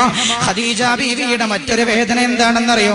റസൂലുള്ളാഹി വല്ലാതെ സ്നേഹിക്കുന്ന സ്വർഗ്ഗത്തിന്റെ നേതാവെന്ന് മുത്തുനബി പറഞ്ഞ എന്റെ ഫാത്തിമയ്ക്ക് വേണ്ട സ്നേഹം കൊടുക്കാൻ എനിക്ക് കഴിഞ്ഞില്ല. കഴിഞ്ഞിട്ടില്ലല്ലോ. ഫാത്തിമ മുറ്റത്ത് കളിക്കുമ്പോ, വീട്ടിനകത്ത് കളിക്കുമ്പോ ഖദീജ ബീവിയുടെ മനസ്സ് പിടയുകയാണ്. മരിക്കുന്നതിലല്ല വേദന. ഈ സാഹചര്യത്തിലാ ലോകത്തോട് ഇവിടെ പറയുന്നത്, ഇനി എന്റെ പ്രിയപ്പെട്ട ഭർത്താവിന്, എന്റെ ഭർത്താവിന് ആരാണ് കൂട്ടായി ഉണ്ടായിരിക്കുക എന്ന വേദന. ഖദീജ ബീവി വഫാത്താവുകയാണ്. മഹാനായ നബിയുനാ മുഹമ്മദ് മുസ്തഫ സല്ലല്ലാഹു അലൈഹി വസല്ലം തങ്ങൾ ഖദീജ ബീവി റളിയല്ലാഹു അൻഹയെ കൂട്ടുകാരും എല്ലാവരും കഫം കുളിപ്പിച്ചു, കഫം ചെയ്തു, കബറടക്കം ചെയ്തു. റസൂലുള്ള തന്നെ ആ കബറിലേക്ക് ഇറങ്ങിയിട്ട് കണ്ണുനീരൊലിപ്പിച്ചുകൊണ്ടാണ് തന്റെ പ്രിയപ്പെട്ട ഖദീജയെ കബറിൽ വെച്ച് മടങ്ങിയത്. ജന്നത്തുൽ മുഅല്ലായിൽ കബറിൽ വെച്ചിട്ട് റസൂലുള്ള തിരിച്ചു പോരുമ്പോ കണ്ണുനീർ തുടക്കുന്നുണ്ടായിരുന്നു. രോഗിയായി കിടക്കുമ്പോ സമാധാനിപ്പിക്കാറുണ്ടായിരുന്നെങ്കിലും തന്റെ വേദന ആരോടും പറയാറുണ്ടായിരുന്നില്ല. സ്നേഹം ഇത്ര കഠിനമായിരുന്നുവെന്നറിയുമോ നിങ്ങൾക്ക്? ഖദീജ ബീവി വഫാത്തായതിന് ശേഷം ശ്രദ്ധിക്കണം, സമയമില്ല, വിഷയങ്ങൾ ഒരുപാട് പറയാനിരിയും ബാക്കിയുണ്ട്. പ്രധാനപ്പെട്ട ഭാഗത്തേക്ക് കടന്നിട്ട് ദുആ ചെയ്ത് നമ്മൾ പിരിയുകയാണ്. അല്ലാഹുവിന്റെ ഹബീബ് സ്നേഹിച്ചൊരു മഹദിയെ, അല്ലാഹ് സ്നേഹിച്ചൊരു മഹദിയെ, റബ്ബ് തന്നെ നേരിട്ട് സലാം പറഞ്ഞയച്ചൊരു മഹദിയെ ഓർക്കുകയാണ് നമ്മൾ. അവരെ കുറിച്ച് പറയുകയാണ് നമ്മൾ. അല്ലാഹു നമ്മുടെ സദസ്സിലുള്ള എല്ലാവരുടെ ദുആയും അല്ലാഹു കബൂൽ ചെയ്യുമാറാകട്ടെ. പടച്ചോനെ, പ്രതികൂലമായ കാലാവസ്ഥയിലും പുതപ്പിനുള്ളിൽ കിടന്നുറങ്ങിയാൽ ഉറക്കിനോടുള്ള ആ ദാഹം തീരാത്ത സമയത്ത് റബ്ബേ, ഓരോ കാലടി വെച്ച് ഈ സദസ്സിലേക്ക് വന്നത് നിന്റെ ഹബീബിന് ഇഷ്ടപ്പെട്ട ആളെ കുറിച്ച് കേൾക്കാനാണ്. അല്ലാഹുവേ, അതുകൊണ്ട് ഞങ്ങളുടെ എല്ലാം നീ ഏറ്റെടുത്തു പരിഹരിച്ചു തരണേ അല്ലാഹ്. ഹബീബായ നബിയുനാ മുഹമ്മദ് മുസ്തഫ സല്ലല്ലാഹു അലൈഹി വസല്ലം ഖദീജ ബീവി വഫാത്തായതിന് ശേഷം വിവാഹം ചെയ്തില്ല. 3 കൊല്ലത്തോളം പലരും വന്ന് വിവാഹത്തെ കുറിച്ച് പറയുമ്പോഴേക്ക് റസൂലുള്ളാഹിന്റെ കണ്ണിൽ നിന്ന് കണ്ണുനീരിങ്ങനെ ഒഴുകും. റസൂലുള്ളാഹിന്റെ കണ്ണിൽ നിന്ന് കണ്ണുനീരൊഴുകും. തന്റെ ഏറ്റവും ഇഷ്ടപ്പെട്ട പ്രിയതമയെ അല്ലാഹു പിടിച്ചുകൊണ്ടുപോയി. കണ്ണിൽ നിന്ന് റബ്ബിന്റെ വിധിയെ പഴിക്കുന്നില്ല. പക്ഷേ ഖദീജ നൽകിയ സ്നേഹം ഇങ്ങനെ ഓർക്കുമ്പോ കരയും. ഇനി ലോകത്ത് അങ്ങനെ ഒരു സ്നേഹം നൽകാൻ ആര് എന്ന് റസൂലുള്ള ചിന്തിച്ചതായിരിക്കാം. ഏതായാലും കരയും. വിവാഹത്തിന് കൂട്ടാക്കിയില്ല. 3 കൊല്ലത്തോളം വിവാഹം ചെയ്തില്ല.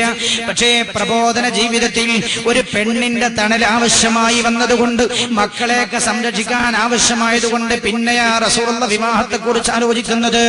പിന്നെ റസൂലുള്ള വിവാഹം ചെയ്തതൊക്കെയും റസൂലുള്ളാഹിന്റെ മാത്രം താല്പര്യത്തിനല്ല, വിധവകളായ പല പെണ്ണുങ്ങളെയും സ്ത്രീകളുമായിരുന്നുവെന്ന് ചരിത്രം പരിശോധിച്ചാൽ മനസ്സിലാക്കാൻ കഴിയും.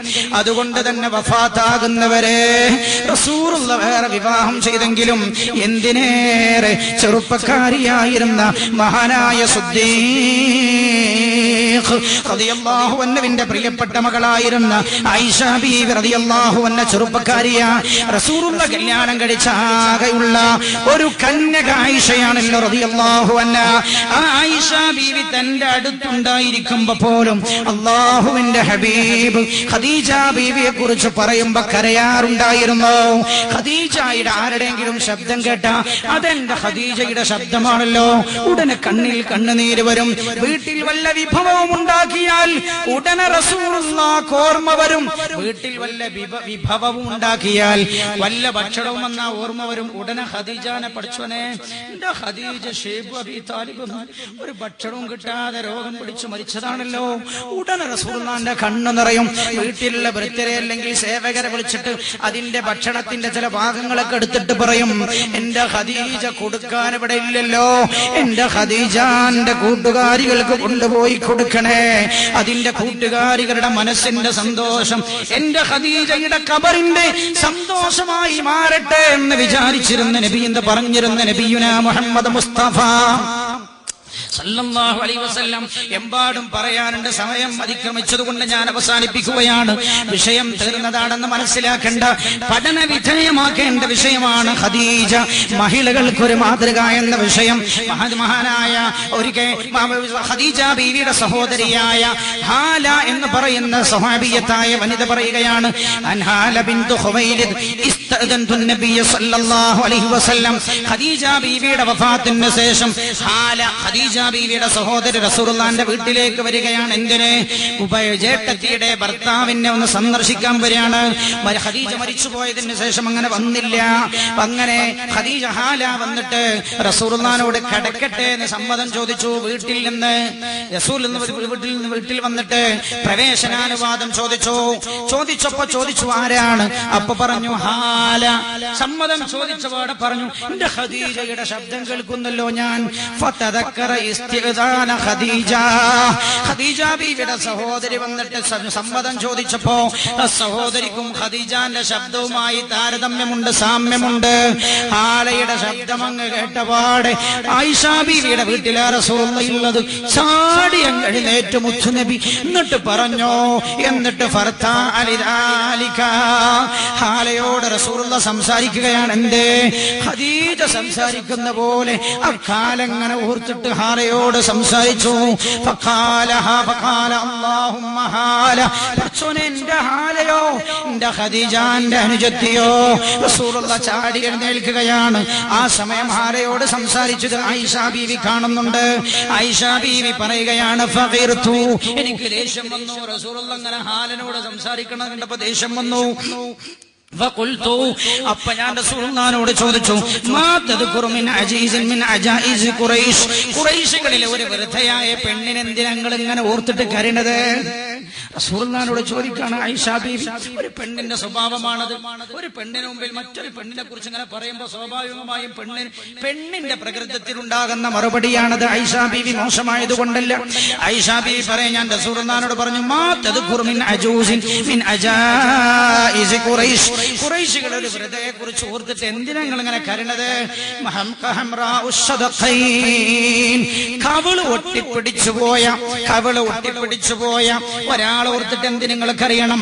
ഹലകത്ത് ഫിദ്ദഹരി, മരിച്ചിട്ട് എത്രയോ കാലായില്ലേ, ഇനിയും ഇങ്ങനെ ഓർത്ത് കരയാണോ? ഖദ് അബ്ദലല്ലാഹു ഖൈറലക ഖൈറൻ മിൻഹാ, അവളെക്കാളും നല്ല പെണ്ണിനെ അല്ലാഹു നിങ്ങൾക്ക് തന്നിട്ടില്ലേ എന്നങ്ങ് ചോദിച്ചപ്പോൾ, ആയിഷ ബീവി ചോദിച്ചപ്പോൾ ഹാലയുടെ മുമ്പിൽ വെച്ച് പൊട്ടിക്കരഞ്ഞിട്ട് ലോകത്തിന്റെ ഒരു മുഹമ്മദ് മുസ്തഫ സല്ലല്ലാഹു അലൈഹി വസല്ലം തങ്ങൾ പറഞ്ഞു, വല്ലാഹി മാ അബ്ദലല്ലാഹു ഖൈറൻ മിൻഹാ ആയിഷ, ഖദീജയെക്കാളും നല്ല പെണ്ണിനെ എനിക്ക് കിട്ടിയിട്ടില്ല ആയിഷ. മാ അബ്ദലല്ലാഹു ഖൈറൻ മിൻഹാ ആയിഷ, ഖദീജയെക്കാളും നല്ല പെണ്ണിനെ എനിക്ക് കിട്ടിയിട്ടില്ല. എന്താ റസൂലുള്ള കാരണം പറഞ്ഞത്? എനിക്ക് വേണ്ടതെല്ലാം ചെന്നു വന്നല്ല. ആമനത് ബി ഇത് കഫറന്നാസ്, മക്കക്കാർ മുഴുവനും എന്നെ പുച്ഛിച്ചു തള്ളിയപ്പോ, ഞാൻ സത്യം പറഞ്ഞപ്പോ എന്നെ കളവാക്കിയപ്പോ എന്നോട് വിശ്വസിച്ചത് ഖദീജയായിരുന്നു ആയിഷ.